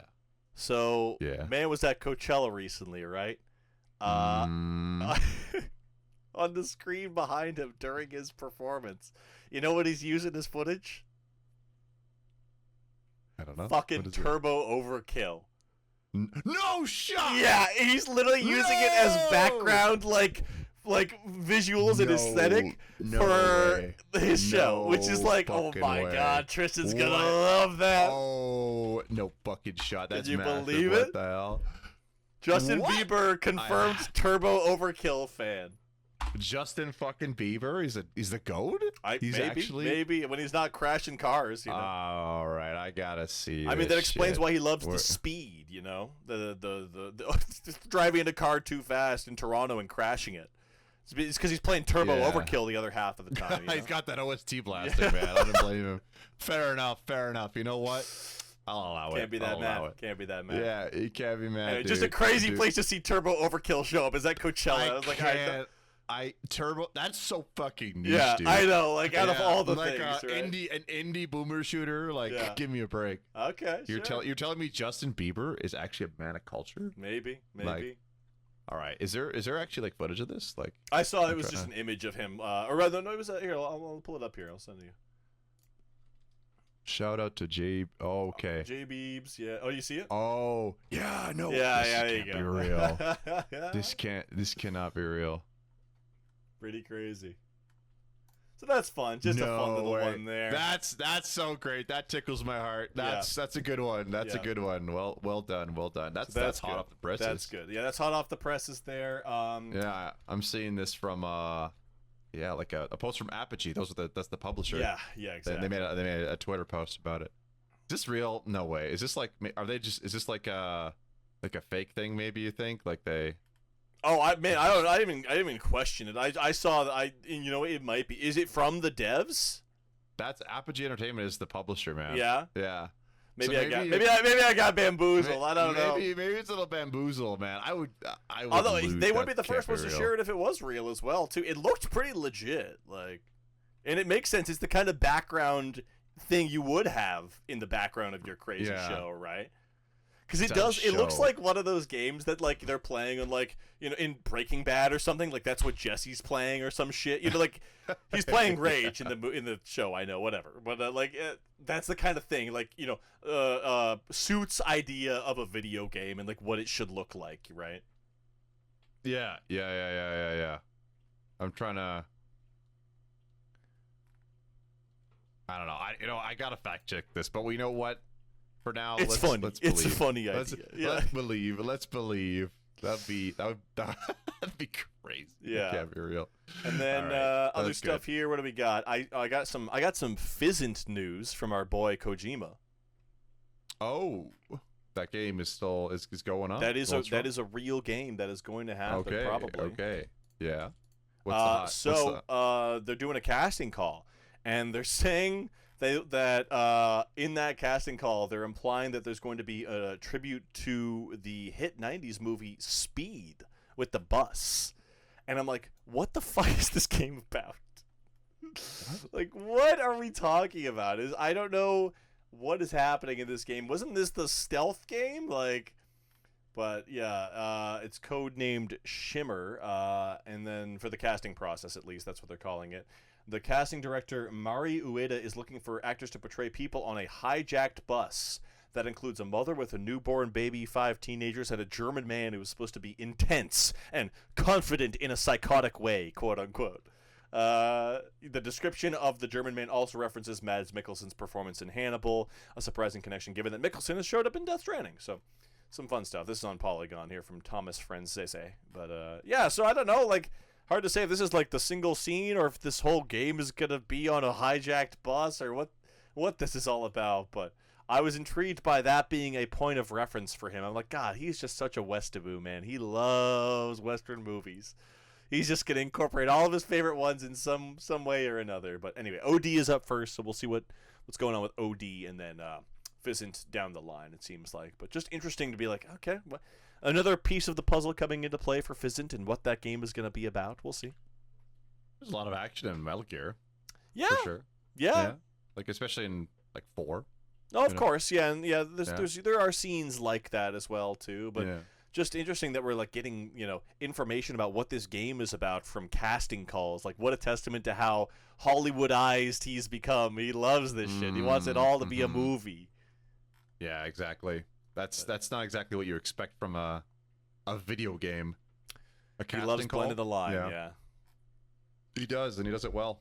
Yeah, true enough. We'll see. I still haven't got around to Death Stranding 2. Shame on me. So. Absolutely, for shame. Yeah. What else? Number we one got, Kojima fan. Yeah, it's tough being a Kojima fan these days. Yeah. Well, I don't know. So much stuff on the horizon, and it's just like, all right, we're just gonna keep throwing stuff and see what sticks, right? Not that they're bad by any means. It's just like, he really is trying all kinds of weird shit. So it's just you never know what you're gonna get. Mm-hmm. Nvidia, some crazy news there. DLSS 5 and shit ruining Resident Evil and your life. I almost it's crazy that happened. I almost forgot about it. Yeah, DLSS 5, eh? So we gotta bring it up. Yeah, the gaming. Yeah. I never knew I never knew that word before. That's crazy. I love that. Yeah. That's perfect though. Yassifying? Yeah. It's good. It's that good. That version of Grace is absolutely the Yassified version for 100%, sure. 100%. Yeah. They Yassified my girl. Yeah, they sure did, man. They sure did. I mean, I have to admit, initially I was like, oh, this looks kind of cool. And then I realized, oh, wait, this actually 100% kills the artistic integrity. Well, and then also for them to be like, don't worry, Capcom approved this. And then Capcom was like, no, we fucking didn't. We said you could use our game to demonstrate DLSS 5. You didn't say it was going to Yassify our poor girl Grace and Leon, too. Like, that shit was crazy. Yeah. I know. That's hilarious, dude. Yeah, I think the most egregious was the Starfield. Like, that just looked like that one was crazy. Yeah, that looked like completely different. I mean, they all did, but that one was like, what the fuck am I looking at? As for our per episode rant on AI, let's make it a quick one, but sum it up to say it's gonna get so much worse. We have to the reality is that this is what gaming is now going to be about. This is going to be the big, I just didn't think it would go this way, right? Like this is like the most direct, and they've said it's entirely in the hands of the developers how much they want to incorporate it. But at the end of the day, it's pulling from a database that unifies the aesthetic towards a photorealistic look that is going to be homogeneous across all games. Like, I don't think there's no applying DLSS 5 in a stylized game. And then we saw some fun posts from people clapping back, being like the super 3D Super Meat Boy 3D, whatever that new platform that just came out. And it's like, it turns him into from a stylized cube into just a block of raw meat. It's like, that's awesome. There are some great DLSS 5 memes. The Cult of the Lamb one. Yes, the Mario one's perfect. Yeah, there's so many good ones where it's like any stylized production is going to be homogenized, and the look is going to be taken away in favor of this photorealistic AI slop.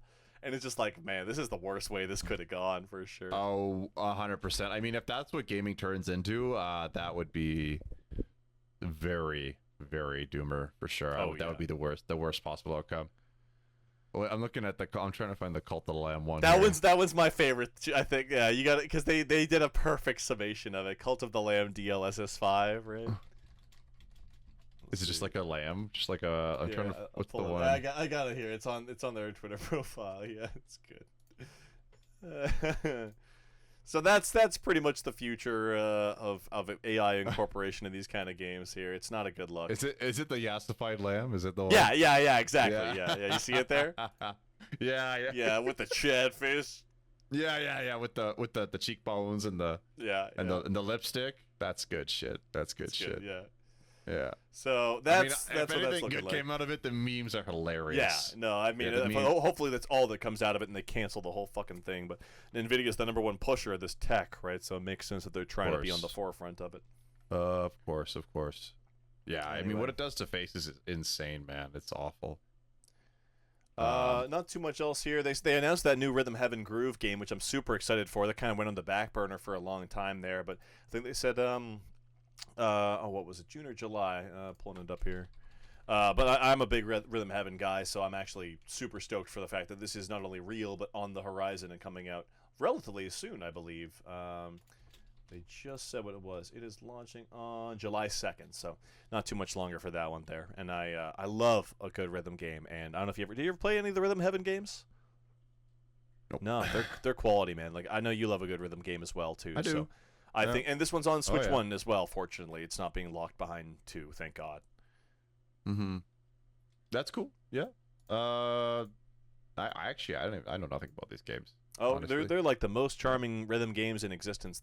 One of the things I saw is they seem to have changed the style pretty dramatically from the reveal of the game as well too. Like I'd say they had a more not like photorealistic but like in-depth style, and then they've kind of simplified it with the recent trailer that they showed. Like just for some of the micro games, it's sort of like WarioWare, right? Like little micro games that are sort of slightly longer in form and sort of build on themselves. But the first one's a classic that me and my sister really kind of connected with, and I never played Fever, which was the sort of solid follow-up on Wii. But this is the first one they've done in like I think almost over a decade now, so I'm pretty stoked for that. Coming out on the 2nd. That's cool. Cool. What else we got? Risk of Rain 2 DLC announced there. We've only had one patch since Alloyed Collective, and then they're already cranking out this new DLC, which I was kind of shocked by. Like, that's a pretty quick turnaround compared to the last one, which got, like, updates over a whole year, which fixed it and essentially got it into a good place. But I guess in lieu of not having a DLC to fix this time, they're like, all right, let's move on to the next thing that can make us money. And I didn't feel like I played nearly as much Alloyed Collective just because, like, I wasn't getting the new stuff as often as I would have wanted to, so I was just like a lot of runs doing like the base game and the first 2 DLCs, right? But anyway, the new one looks interesting. It's same stuff as usual, new areas, new characters, that kind of stuff. So we'll see what they deliver there. But I just did note how it was like this one's a really quick turnaround to getting a new one out the door there. Mm-hmm. I'm trying to remember what the name of the new one is. Hallowed Concepts. We'll see. It looks a little spooky is the theme, I guess.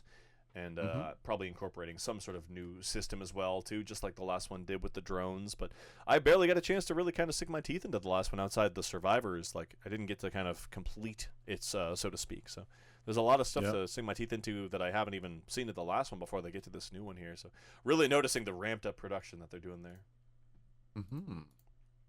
Cool. And then last thing that I think I got here was Tekken 8.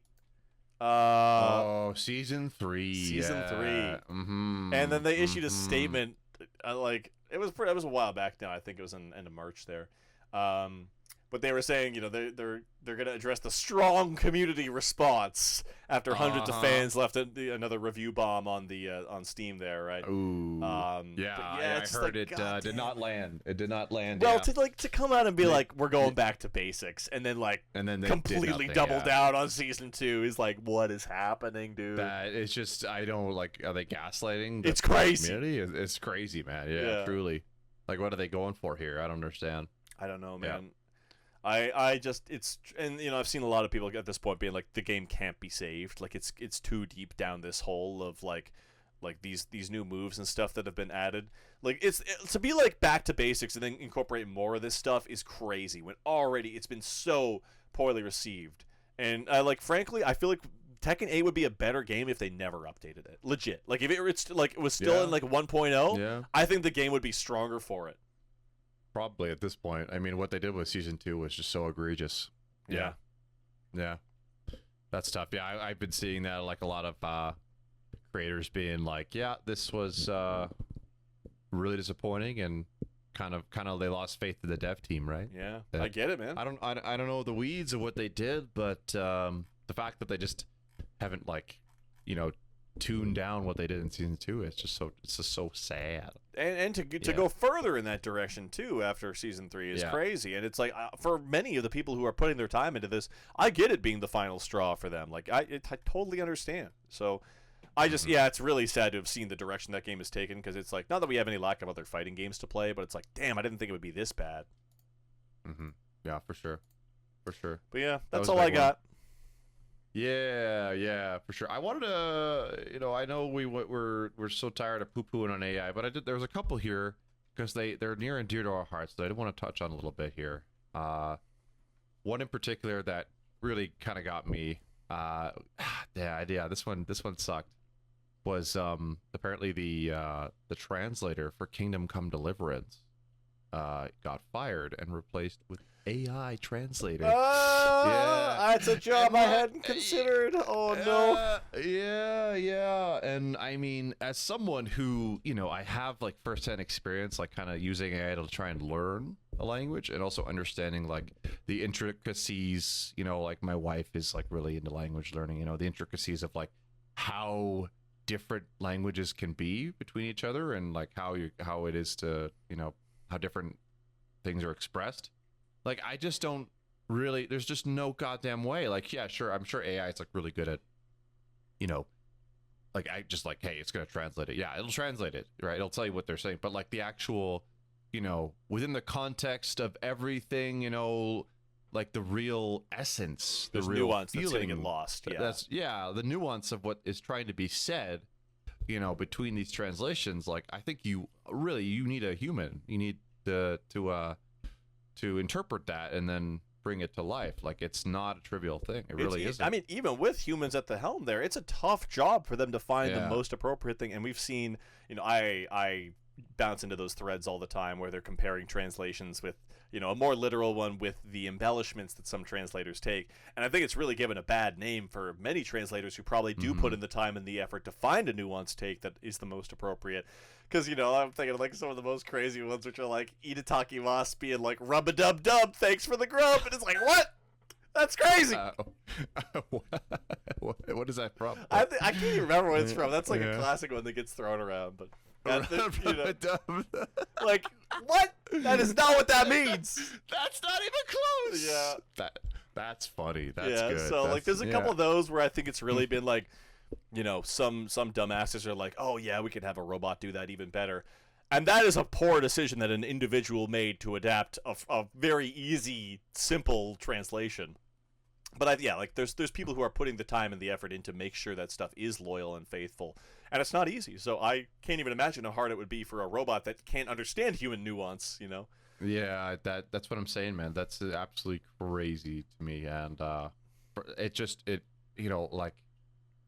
KCD2 is like one of my favorite games ever. And like the writing is just impeccable, like all the characters are just wonderful and so well developed, and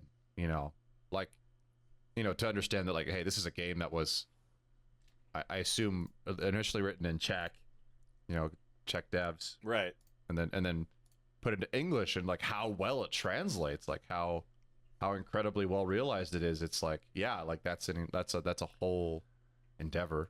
Well, I mean, like, there's cases like Metal Gear Solid where, like, a lot of people directly attribute the success of the original MGS, not with Kojima's original writing and script, but with how well it was translated and brought over for Western audiences, which took a lot of liberties to make it a palatable script for Westerners, right? Yeah, like, yeah. I think that, like, you could probably attribute a good chunk of Metal Gear's Western success, where it finds a good chunk of its success, to the translator of the first MGS, right? God knows if it would have been the same. 100%. I mean, you really cannot underestimate the value of that, right? Like that, it is getting filtered through that person. They are delivering the intention and the meaning of, that script, right? And yeah, it's just crazy to me, like I it really hurts my heart, because I mean, I love Warhorse, I love KCD2, and I just hope, at the same time, I want it to be good because I love their games, but also it hurts my heart to see that happen, right? Because of AI. And also, I have to bring it up too, because our goat Owlcat also has fallen down into the dark side. What'd they do? Well, they said they made a post that they're using Gen AI at a quote-unquote technical level to basically prototype and iterate, but everything afterwards is going to be human, human art, human assets, blah blah blah. Okay. But yeah, for the Osiris, that which for the Expanse. Yeah. The Expanse game, which is like their Mass Effect, whatever. It looks massive in terms of like scope and scale. So I mean, we'll see. I don't know. I want to believe that they've got something good going on there, but I'm a little nervous. I want to watch The Expanse before I kind of be like, it looks intriguing to me, so I want to see what the world is all about there. Yeah. Is it a show? I have no idea what it is. Yeah, and I believe it might be based on a book, but it's a pretty lengthy show that's gotten rave reviews and critical acclaim. Like, people really like the show. So, yeah, it's like a established world that they have a lot to draw from already, so I'll be curious to see if they can deliver on it. But the gameplay and stuff looks like a huge step up in terms of, like, what they've got going with their CRPGs. Oh, in terms of, like, crazy. fluidity and, like, the animations and stuff like that. So, I mean, I want to believe it's going to look like that, and if they're using AI to, like, get to that point there, then who am I to argue with the results, right, I guess? Yeah, a lot of people were poo-pooing on it on Reddit, being like, oh, you know, like using AI, and obviously anytime you use it, it is stealing. You know, it's using the collective, you know, data art from thousands of artists. You know, Right. I get that perspective for sure, but it is inevitable, and to see it like touching our you know, our owlcat, right? Like our goats. It's I don't know. It's just you know, it hit close, I suppose, is what that. The whole point of that. Yeah. I don't necessarily hate it. I hate the Kingdom Come one. That one is that. Well, that's yeah, awful, just the but- guy losing his job flat out. It's like Yeah. there's really not a lot of defending Yeah. that one. That's tough. Yeah, you know? And he that probably one's did a just- fantastic job because you love that game, right? He did. That game is excellent. Fuck, man, that's tough to hear. I hate top that. to bottom. Yeah, that's rough. But that's enough poo-poo on AI. I had to bring it up though because it's close to home. and Yeah, it's no, close to home. those are big studios that we really enjoy. Yeah, So I'll be curious to indeed. see about the Expanse game and how that actually feels in the final product, because I will be buying that probably. For sure. But a couple funny ones. So like I was saying in the previous in the catch up, we can be in our favorite games, Bert. We are literally, I'm gonna be the protag in the next you know, Sony exclusive. Oh my it's gonna God. be me, literally me. They're putting you in. They finally caved. Tristan Yeah, joins the brawl. It's it's me in PlayStation All Stars. He made the cut. Hell yeah! They are launching player base by PlayStation, which you can get scanned and put in your favorite games. Dude, do you remember when the... You're Oh, like- no. Yeah! Hell yeah! Let's go! And they're doing it with this Gran Turismo. That's initially. Oh, no way. You get to pop your Yeah. face in GT? Yeah, you could be Gran Turismo, So, baby. I don't know if you remember, but they did this back in, like, early 2000s with, like, Oh, really? Tiger Woods' like PGA golf tour or some shit, and everyone they was, did? you know, you would scan your face in, and everyone was balls and cat faces, and it was horrifying. Like it was terrifying. That's awesome. You'd look That's at everyone, hilarious. and they'd just be like a picture of balls drooped in front of their face, essentially. Oh. But they like get modeled in the face of like the shape of a face, right? So the cats were That's terrifying as hilarious. well too. That's hilarious. So I you wish would just like I think- you would upload. I think they did it yourself. in Rainbow Six Vegas 2 as well. I remember there was like a Really? face scan thing that you could put in there, if I'm not mistaken. So I've seen this technology before, and I've yet to see anyone use it for the purpose of good and not dangling their balls in my face, you know? Well, like no, but like it's different. It's not like an uploading a photo. It's like you go to their studio, and they scan you. I Yeah, see. yeah, Okay, yeah. so you like alright, it's proper. Yeah. Yeah, it's like the real. they pin you they- down yeah. and make sure you can't Yeah. scan your balls in. No! Let me in! We're cutting your balls off. Yeah. We're not risking it. We're not risking it. In order can't. to enter the studio. Yeah, just go through this machine right here, sir. Yeah. Abelard cutting his balls. Yeah, Jack, Cut what's on his name there? Has his henchman just maim you right Yeah, off yeah, the bat there. Exactly. It's there's no chance. There's no chance. Yeah, they're No, not but risking I it. thought that was fun. Imagine getting ripped in half by Kratos. You know, like just he just rips your head off. So when you get scanned, do they like what do they do? Do they put you in a game specifically, or they just have your likeness available for the future to use at their discretion? That's a great question. Yeah, I mean that's what I mean. It kind 'Cause you of could seems be- a little they could make invasive. It's you- kind of scary. They could make you The into con- like the most heinous villain of all time. Like you Yeah, could yeah, be. yeah. They could turn you into like some sort of horrible serial Can killer. you imagine? Yeah, and everyone would be like, "Hey, you're the killer from that big first person or first party Sony title. Everyone knows your face. You're the Epstein guy. Yeah. Oh my God, it's you. You're like the I remember tearing you in half as Kratos. Pedophile creeper number 37. Yeah, exactly. Yeah, and like the you'll be GTA on 6 or whatever. You'll be on one of the monitors in Ready or Not in that level there. Yeah, exactly. Yeah. That's hysterical. Yeah, you're the Ready or Not villain. Yeah. You're the mastermind. People will reverse image search your face, and they'll be like, "Wait a minute, what were you doing in that game?" You know? That's hilarious. Yeah. I don't know, so man. funny. I don't know about this idea. I don't know if I'm going. That's a great question. Is it like, oh yeah, we get to scan your likeness and They like, just have it. You like they just like keep you forever and ever in their database. You don't know. You don't know, man. Yeah. You're gonna be mob goon number 25. That doesn't sound too bad. I don't know. Yeah, I'll be a goon. Yeah, make me a goon. Yeah, I'll be a goon. But I need to be like a true goon, Like let me be like a henchman that stands by a red barrel. Nothing more. I don't want to be like. Don't give me like. Well, I don't know. Give me like the Batman dialogue, like the Arkham City dialogue, where you you're chatting amongst each other. I like that. I'd be cool with that. I'd let Batman, break my back. Yeah. That's fine. What's he gonna do? Swoop down from the ceiling and kill me right now? Right? Like. Oh yeah. I remember the last time I was out here. I got beat up. Yeah, something like that. Yeah. Yeah. I don't know. I don't know. But do they? My goon dialogue needs work. Well, that's what I'm wondering. Actually, do they have you give your voiceover? Like, do you? That's hilarious. Yeah. Is it like an audition? You're like, all right, you're goon number 5. Let's hear it. They probably just have you like say your ABCs, and that gives them the whole audio profile for your voice to do whatever they want, right? Yeah, that's the scary thing. Like legit, like you're like the AI, steal your entire likeness, Oh, Nuke. Wow, Nuke is on cam. A little appearance there. The Nuke cameo, guys. New cam. Yeah, guys. For audio listeners, get on the video. Start creeping. See a Nuke. There you go. One more. Yeah, get the cat cameo. There you go. Hell yeah. You good? All right. Yeah, that's pretty funny though, man. Just like freaking Kratos, like just smashing my face in. Yeah, I'll allow it. It could be anything, Like it could be. You could be a deplorable freak in the next Last of Us game or something, right? Like. Yeah. 100%. We just don't know. I'm a cannibal. I'm part of that cannibal clan, whatever they were. Scars, right? Scars, yeah. Hey, it's literally me. Yeah, it's literally me. I'm right there. I would generally enjoy probably being able to like kill myself in a video game.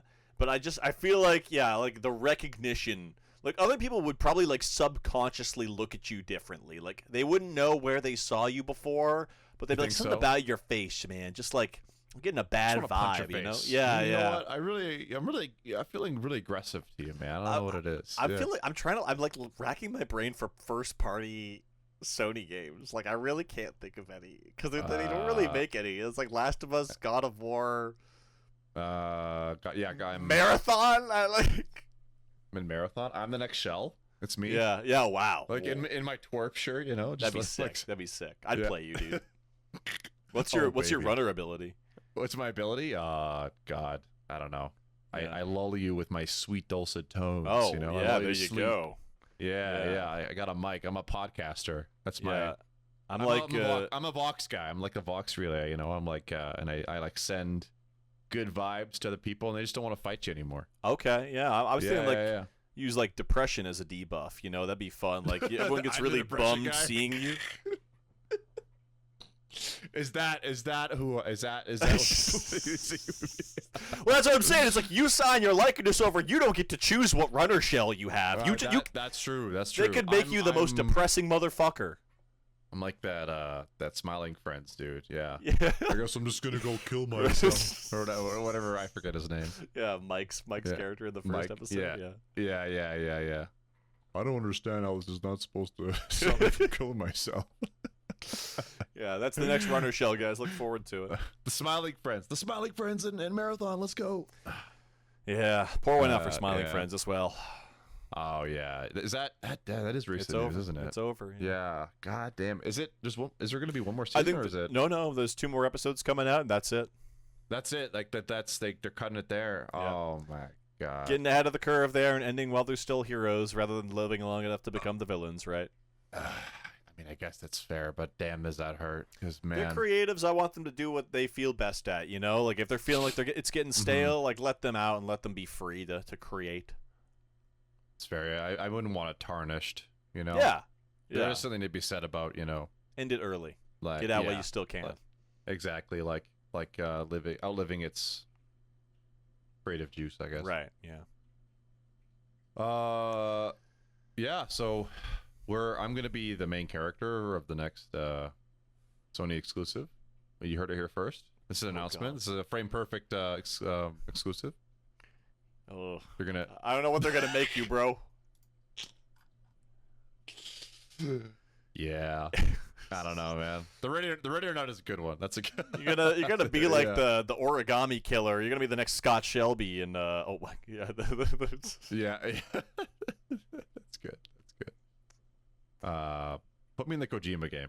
Yeah, that'd be good. Yeah. That'd actually be pretty good. That'd be pretty fun. Be a fun villain. I'll be down with that. That's for sure.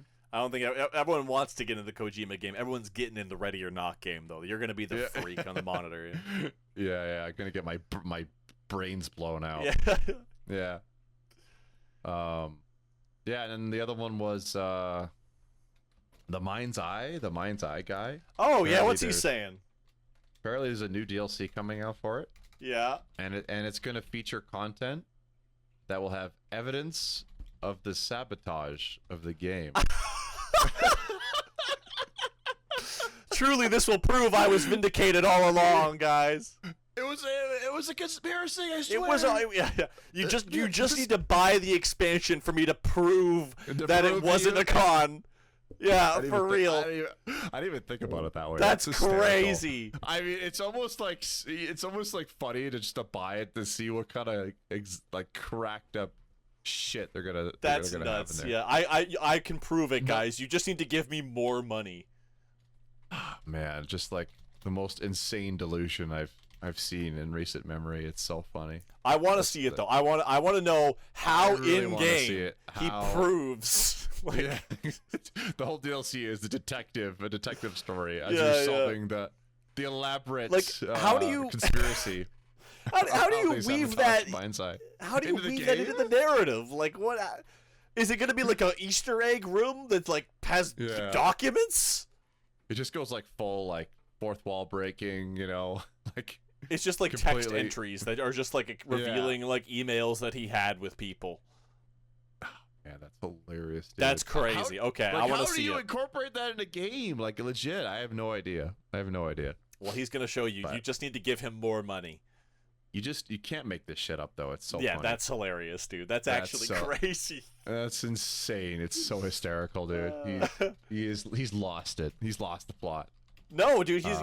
You just need to stay on the train, and he'll prove he was right all along. Mm-hmm.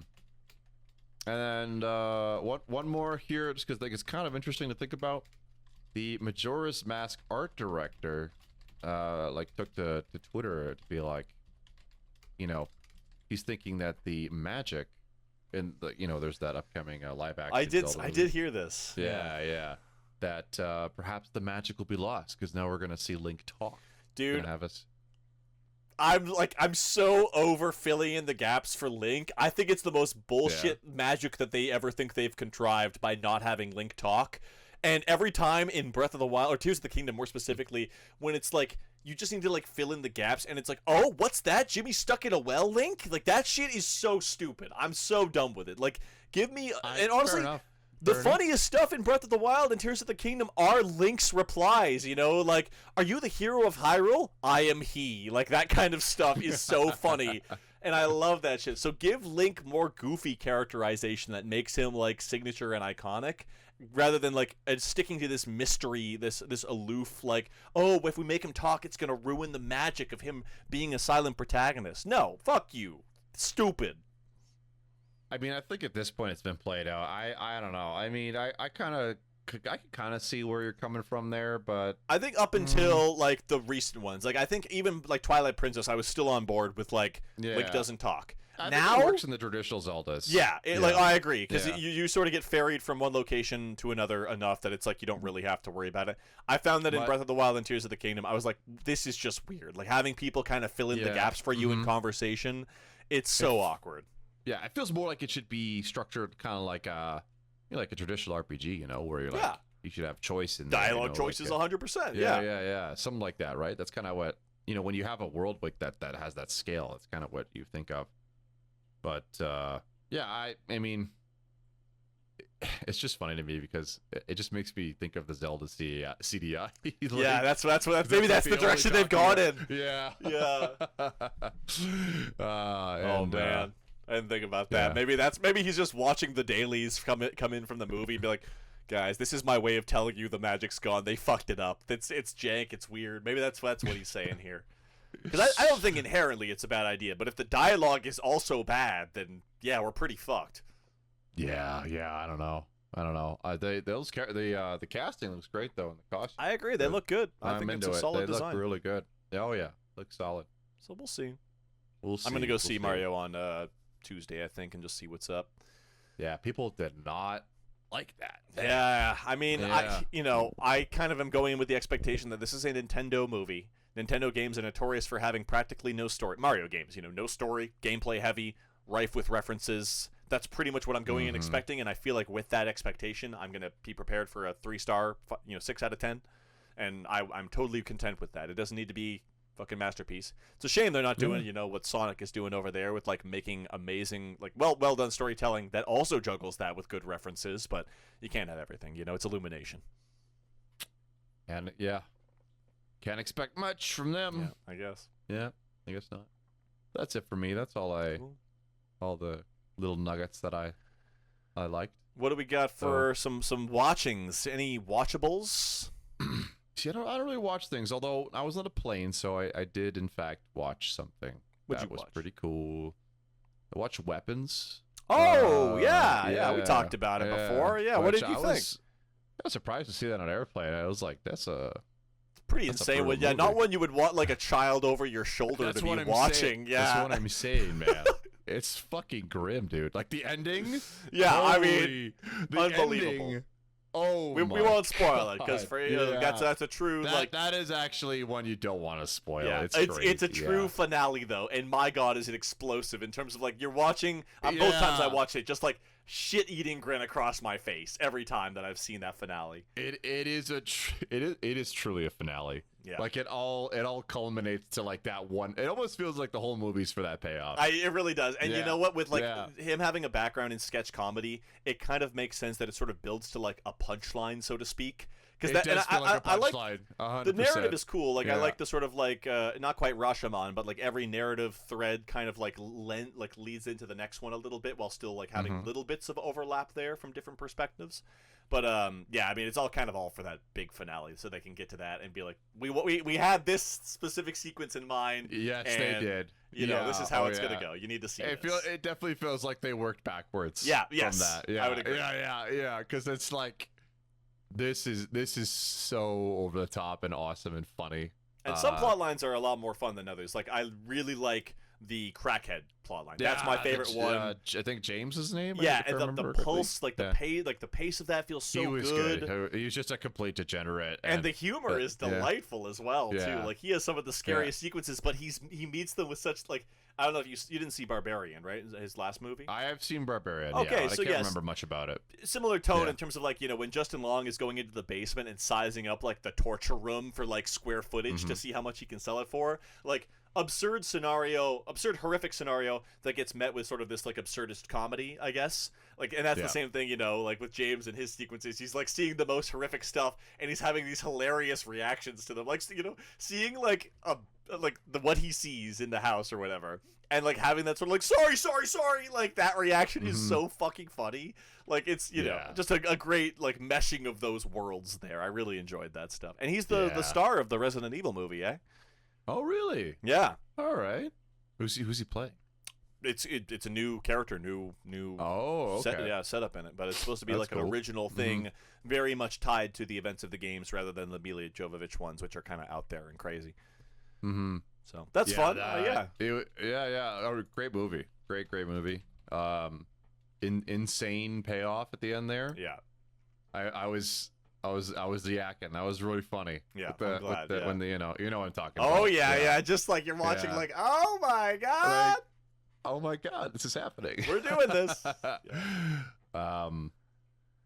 And truly a menacing villain.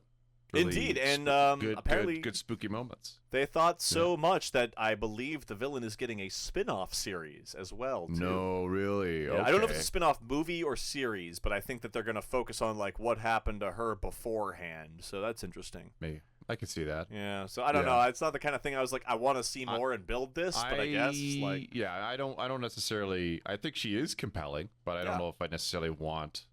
Like a whole... another movie. Who knows? Yeah, we'll see. Yeah, especially knowing how it ends. I'm like, how do they? Yeah, how do you make that interesting again? Yeah. It was good. It was good. A really good movie. Really good. Glad movie. you like. Well, that gives you an idea tonally of what we're getting into with the Resident Evil movie that's upcoming, because that's like my most anticipated movie probably. Yeah, so he's directing it. Same guy. Yeah, Zach Cregger. Oh yeah, that's big. Yeah, I mean that's perfect. Honestly, he's proven he's got what it takes. I think that is such a beautiful marriage, like the blend of absurdist comedy, which is and over crazy over the topness, but like a genuine horror, and that's exactly the line that Resident Evil walks. That's Resident Evil. So I think they got the guy. That's the guy. He's our guy. He's 100%. Literally our guy. That's crazy. That's cool, man. I'm actually I'm hyped for that now. Me too. Good. It's probably the next big thing for me to see in theaters. Cool, but that's pretty much it, honestly. Yeah, I watched it on the plane. Good, I liked it. Yep, it's a good one. It's a good one. I watched a couple. Invincible's back, so I've been watching that every week. They had 2 banger episodes, one after another. I think 5 and 6 were the last ones that came out, so we're still working our way through that. But it's been a good season overall. I think that it's raised a lot of discussions about the quality of Western animation in terms of like, the perception of these budgets with like Invincible episodes are apparently in the bloated millions with all their big high-profile voice actors, and the animation does kind of look like ass, other than a few moments where they kind of go all in and make it look really good. And just like lacking basic things like shading and stuff like that. I think it's become really apparent how kind of cheap the show looks in general with how big the budgets are and the big Amazon money behind it. But they wanted seasons coming out faster, and this is what we get. So, this is it. But yeah, it's fun, and it's coinciding nicely with Invincible versus releasing soon too. It's been feeding into each other for me, which is nice. Yeah, not much else to say about it. It's still underway, so I like that a lot. Did see Project Hail Mary. That's great. Thought that was fantastic. I gotta go see that. Yeah. Strong recommend to see it in theaters for sure. I am reading the book now after the fact. My girlfriend, she did read the book beforehand, so she was a good frame of reference for like what things were adapted well and what things they kind of missed on. But she said she was overall pretty positive on it. There were a few like characters that didn't make the cut because it's a big book and they got to squeeze it down to 2.5 hours. I heard it was like a 4-hour cut before they had some test screenings and they were like, you got to cut this down. This is crazy. And they said it was like, there was a headline. It was like, yeah, it was really embarrassing to screen the 4-hour cut because there were so many points that they thought were really strong that others had to be like, no, you got to lose this, this, and this. And as a result, I thought the movie felt very tightly paced, and there's like, you're really bouncing from one thing to another rapidly, and there's a lot to cover. But it's a great space story, and it's very beautifully optimistic for this day and age, which was a nice change of pace. It was refreshing, I think, to say the least. Cool. Yeah, I'll have to check it out, man. That's I've heard good things. Yeah. IMAX, I would recommend. I didn't get to see it in IMAX, but like I go for IMAX because there's one sequence, and it's interesting because it takes place on Tau Ceti Tau Ceti E, which is Tau Ceti A B C D E, Tau Ceti 5.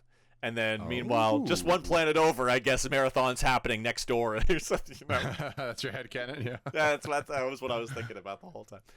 But that was fun. I enjoyed seeing that in theaters, and it's definitely worth, like, it made bank, thank God, because it's a big, ambitious sci-fi film.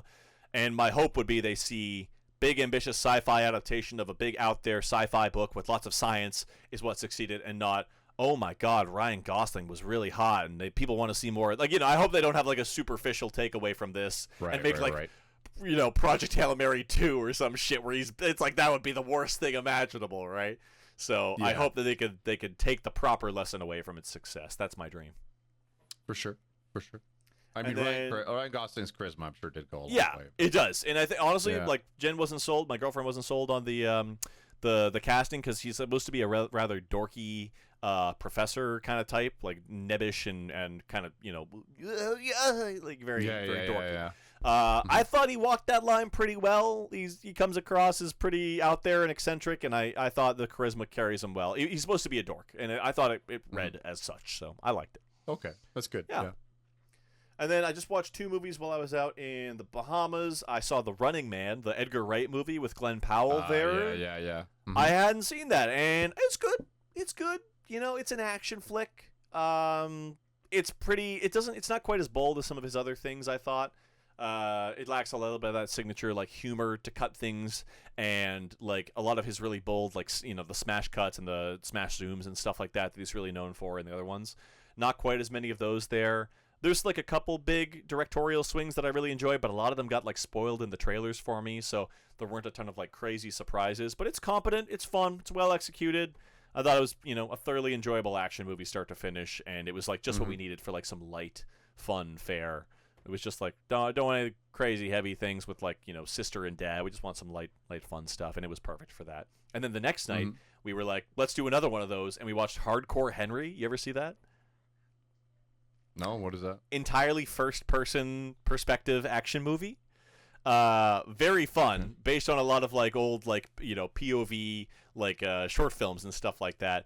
But like the gimmick is that it commits entirely to the first-person perspective, and it is nauseating at times and exhilarating at others. And I think it's a super fun movie if you're looking for like some light, fun action fare. Very weird, like first-person shooter coded as fuck. It definitely refers back to a lot of those sort of moments there. But it's got some fun gimmicks. It's got Charlton Copley from District 9 and Elysium and stuff like that. I really like him. He plays Vicus in District 9, and he does a great job. I really like his role there, too. But just like fun, light action fare for those nights that we were out there in the Bahamas and just wanted like something chill to toss on. So yeah, Hardcore Henry and Running Man were both just like, they hit the spot. They filled a hole. Cool. Yeah. Cool. That's what we got. Very nice. All Should right. we do a quick email? Take an email or two? Yeah, let's hit it. All right. Well, we got a funny one here, which is a little, because we were a little late on getting back to this podcast. Oh, definitely. This one, we took too long for this one, but this is so good. So, our boy Rabbit, we love you. Thanks for emailing the show. Rabbit says, "Hi Guard and its promising future, dear Bert and Tristan." Oh.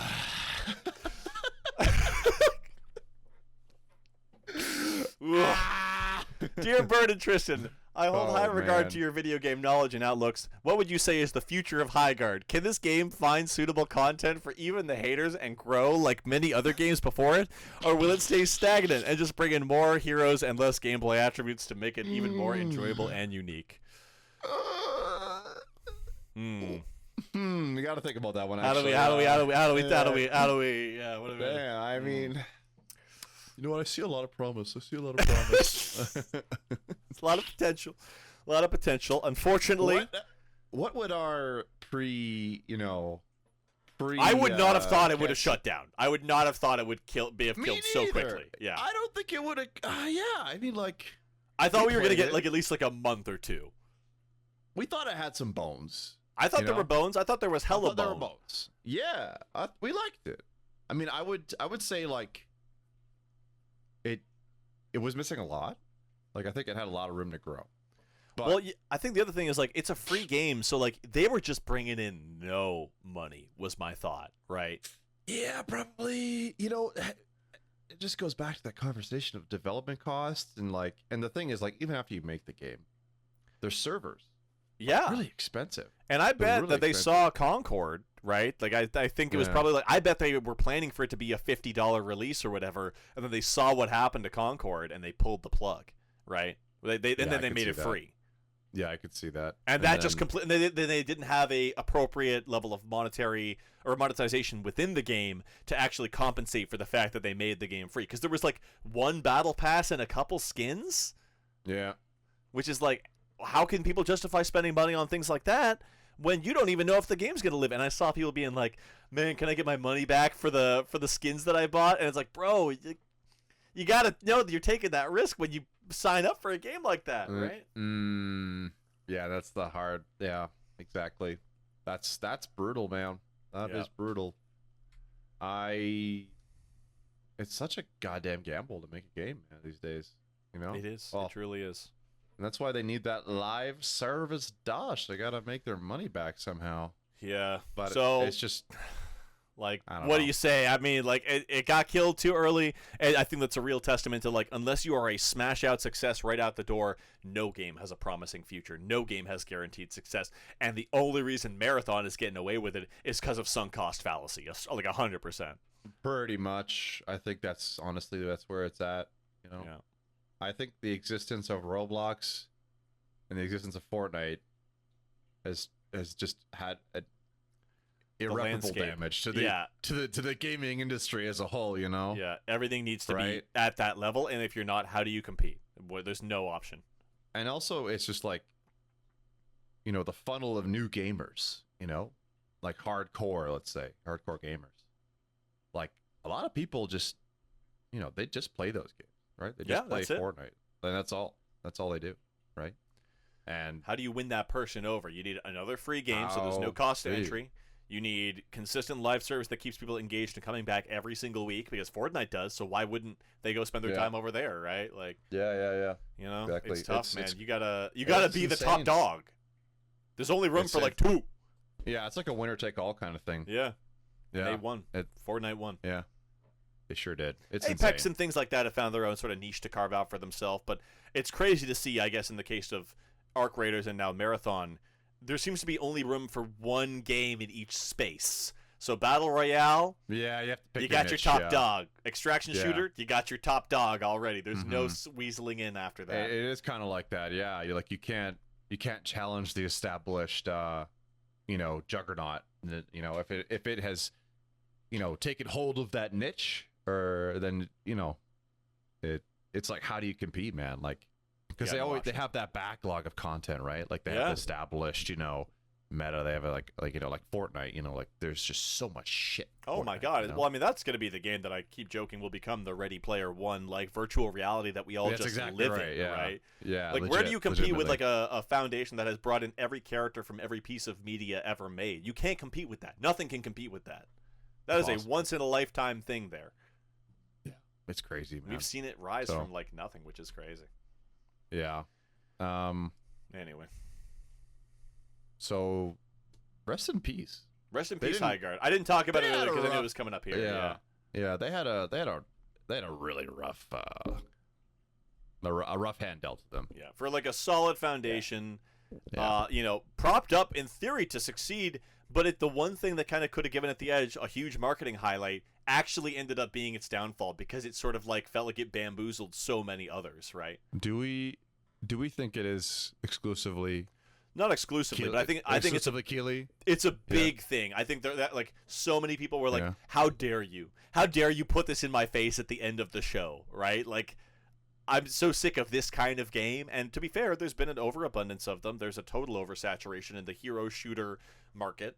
And to be like, this is the big game that we're showing this year, already you have put yourself in a position where unless it is literally like the next Overwatch, no one is going to want to play that. Because it's like, I'm sick of this. I don't even want to have it. I don't even want to look at it, right? Much less have you Yeah. tell me that this is High Guard, right? Like, Yeah, and I think like, you know, you have to do like things that kind of like, you know, because it was touching on like Siege, you know, Yeah. with that game.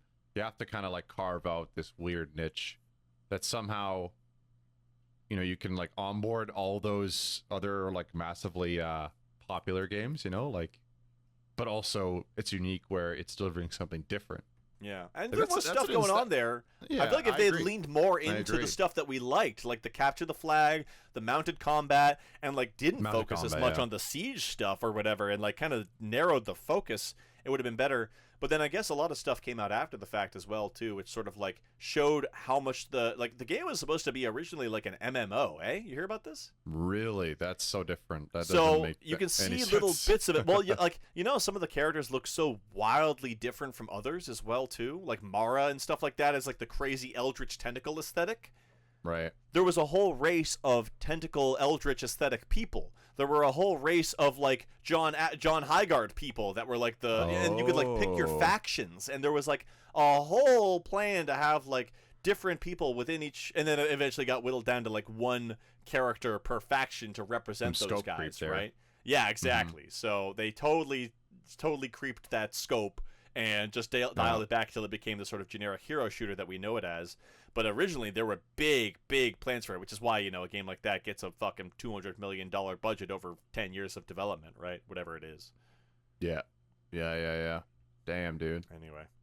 What? Yeah, what was the budget of that? Do we know? I don't think it ever came up, but as we were discussing, most of these big Hollywood kind of like games with, you know, 5 to 10 year development cycles are bloating into that 100 to 200 million dollar range, right? So it's crazy. It's crazy. Unfeasible. Rest in peace, Highguard. Yeah. Another one bites the dust. Indeed. Well, got one more email here from our boy Wolfie, and it's a nice and simple one here. What's your hottest take, Tristan, on gaming as a whole and where it stands at the moment? What's your hottest take? What do you got? Man, a hot take?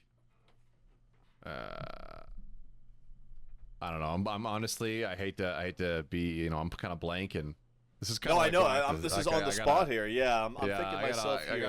I gotta ruminate on this one. You know? Like AI is a hot subject, and I feel like I don't really have any like contrary. Hot is like contrarian. Yeah, contrarian takes. I'm like, I don't know.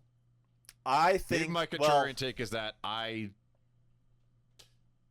kind of accept that like AI is, you know, it's win. Like it's a tie. You can't win. Like you just can't. You can't like it's like no, legitimately. Damn.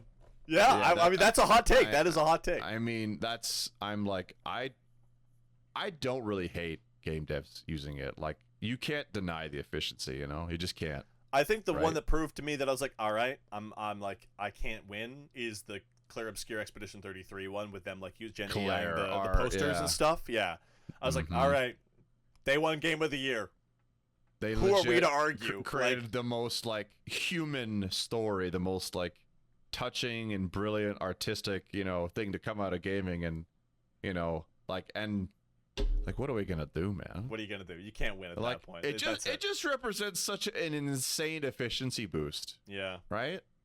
Like enormous for a dev, right? So like, you'd be stupid. You'd be stupid not to use it, you know? Yeah. And it's awful. It's literally borrowing and ripping off of you know, the art of humankind, basically, right? Just like, you know, it's a soulless machine, but by the same token, like I think we're getting into a world where, you know, what differentiates creatives, I guess, or people is kind of like the leveraging of AI and then being the curator, you know, being you know, the creation is going to be, I mean, there'll still be a place for it, of course, don't get me wrong, and there should be, obviously, right? But I was having this conversation about like co-parenting with AI to ensure that it is kept in a moderate scope and employed with a human angle, right? You know, which is a whole can of worms there. But like there's no getting around it at this point. It's here to stay. It's unfortunate, frankly. I don't like it. I don't love that. That's so terrible. That you know, so much of like human creativity is kind of being the challenge of an artist to develop their skills to get to that level, right? It's being mitigated. Like for example, in you know, music, like man, you can just straight up create like it's. I don't know if you've fallen prey to this, but I like clicked on a playlist right on YouTube. You were telling me last time about the whole music rabbit hole. Well, but like, you know, now that I'm like wary to it, I'm like, oh, well, you know, I know better now, right? Yeah. But no, I actually got caught again where I'm like, no way. Damn, these are some amazing jazz bangers. Like, damn, this is hitting hard. And then like halfway through the playlist, I'm like, damn, who made this? Like, what's the band? And I'm like, oh, wait a minute, it's AI. I'm like, shit, they got me again. They got me, and it's good. Like the music was good. I mean, you know, it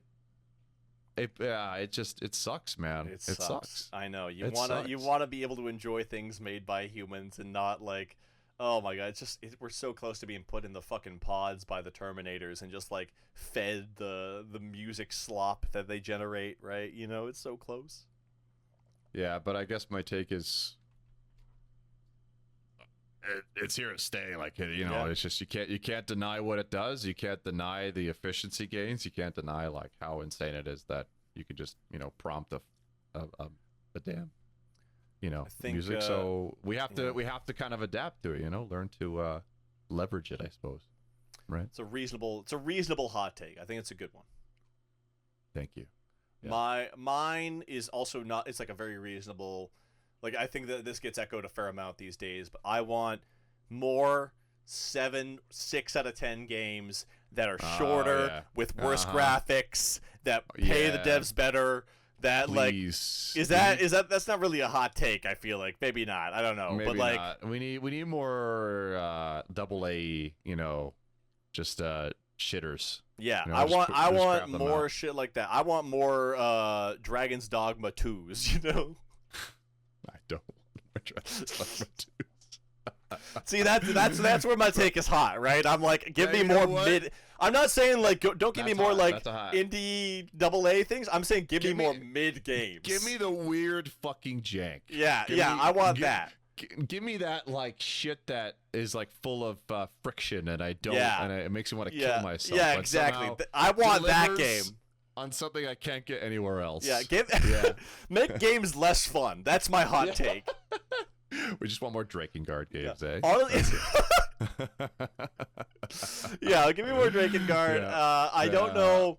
That's pretty hot. I feel like that's hot, right? I mean, it's like give me more 7 out of 10 games is not that hot, but give me more fucking jank ass bullshit. But there's good in there. There's things that I like in those jank games, right? You know. And if it means that like I get that quicker and in my hands. Maybe also give me less games to play. Is that a hot take? Because I'm like, we gotta slow down, dude. I'm kind of with you there, man. I'm kind of with you, man. There's like the cadence is too much. The cadence, dude. We got Sorrows coming out soon, eh? I was just thinking about that. I'm very excited for that. Pragmata comes out this week, dude. I'm picking that shit up. That's coming out. That's already, and crazy. That might be a Mega Man game. We still don't know. Oh boy, wouldn't that be hot if it was a Mega Man game? Well, they put an April Fool's thing out where the dude in the suit has like a Mega Man skin, and I'm like, they know what we're joking about, right? Like he's just like a giant, oversized, like plushy Mega Man suit. That's like, good. That looks good. That's funny. Yeah, for sure. So that's my hot take. More mid games, more jank games, less games in general. Yeah, just be like, this is too polished. You gotta mess this up a little bit, Well, I'm like, don't let fucking Bungie hear you say that, because I'm like, no, fix Marathon, take the time, delay that shit, make it good, like they did, and if Bungie hears you saying like, give me more mid games, I'm like, no, make them mid like Dragon's Dogma, and don't make them mid like Marathon was gonna be before they gave it another year. I think I know a way to refine this. We kind of want games that like aren't afraid to take the risk and be jank as a result of it. That is exactly it, because it's about doing something that's outside of the usual scope, and like we see tangibly that you're doing. Yeah, exactly, right? Like that's not a perfect game by any means, but they're doing something that's unique and weird and out there, and I enjoy that. That's a perfect refinement there. Thank you for that, because I don't want devs hearing me and being like, oh guys, well, let's fucking phone it in, Like, that's not what I'm saying. Like, try something weird and out there, and if it's not good as a result, I'm okay with that, right? Yeah, I do wish we had more of that. That'd be good. I mean, I guess those games probably don't sell well. Maybe. Did Dragon's Dogma sell well? I have no idea. They considered it a core franchise after the success of DD2, and then they didn't do an expansion. Didn't sell well, right? It sold okay. It sold okay. It did? Okay. Yeah, pretty good over time. It sold way better over time, but that's also the kind of thing where it's like sells for like $5 in a Steam sale for the Dark Arisen version, right? So hard to say. DD2 has 4 million copies sold? Yeah. Damn, dude. That's kind of crazy. It's big, yeah. That was a huge success. What the hell? Capcom games sell like crazy.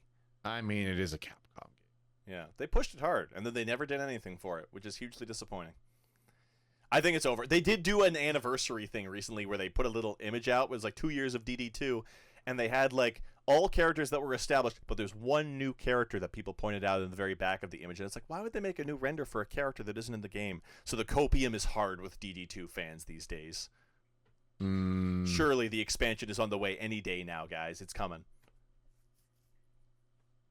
It doesn't matter to me. Yeah, you're tapped out. I don't understand the appeal. I do not. I do not. Some people like sandpaper on their balls, dude, okay?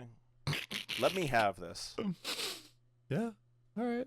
I won't kink shame you, man. Put me in the ball in the crusher. grinder. Oh, he's a ball crusher guy. Give me more ball crusher game. That's the hot take, yeah. Yeah. Yeah, he just wants to be punished. He's into that shit. Punish me harder. That's my creed. All right. Well, all right. We'll leave it at that, I guess. On that note, yeah. Yeah. Before this gets any weirder. Is that the final email? That's all we got. That's all we got. That's so it. Okay. Send us an email, 2frame2perfect. That's 2frame2perfect@gmail.com. Send us a juicy email. Make it a good one. Make it insightful, or make it so stupid that it hurts my brain. Either one. Email your local Dems. Ask them for more ball crusher games. Yeah, please. exactly. Yeah. Let's start a movement. Let's hashtag that. I'll get the GoFundMe started right now. Yeah. Oh baby, that Kickstarter will go wild. Let's go. Yeah. Kickstarting ball crushing here on Frame Perfect. On Frame Perfect, baby. Catch you later. Oh, we can't use that. We're not ending on that. No.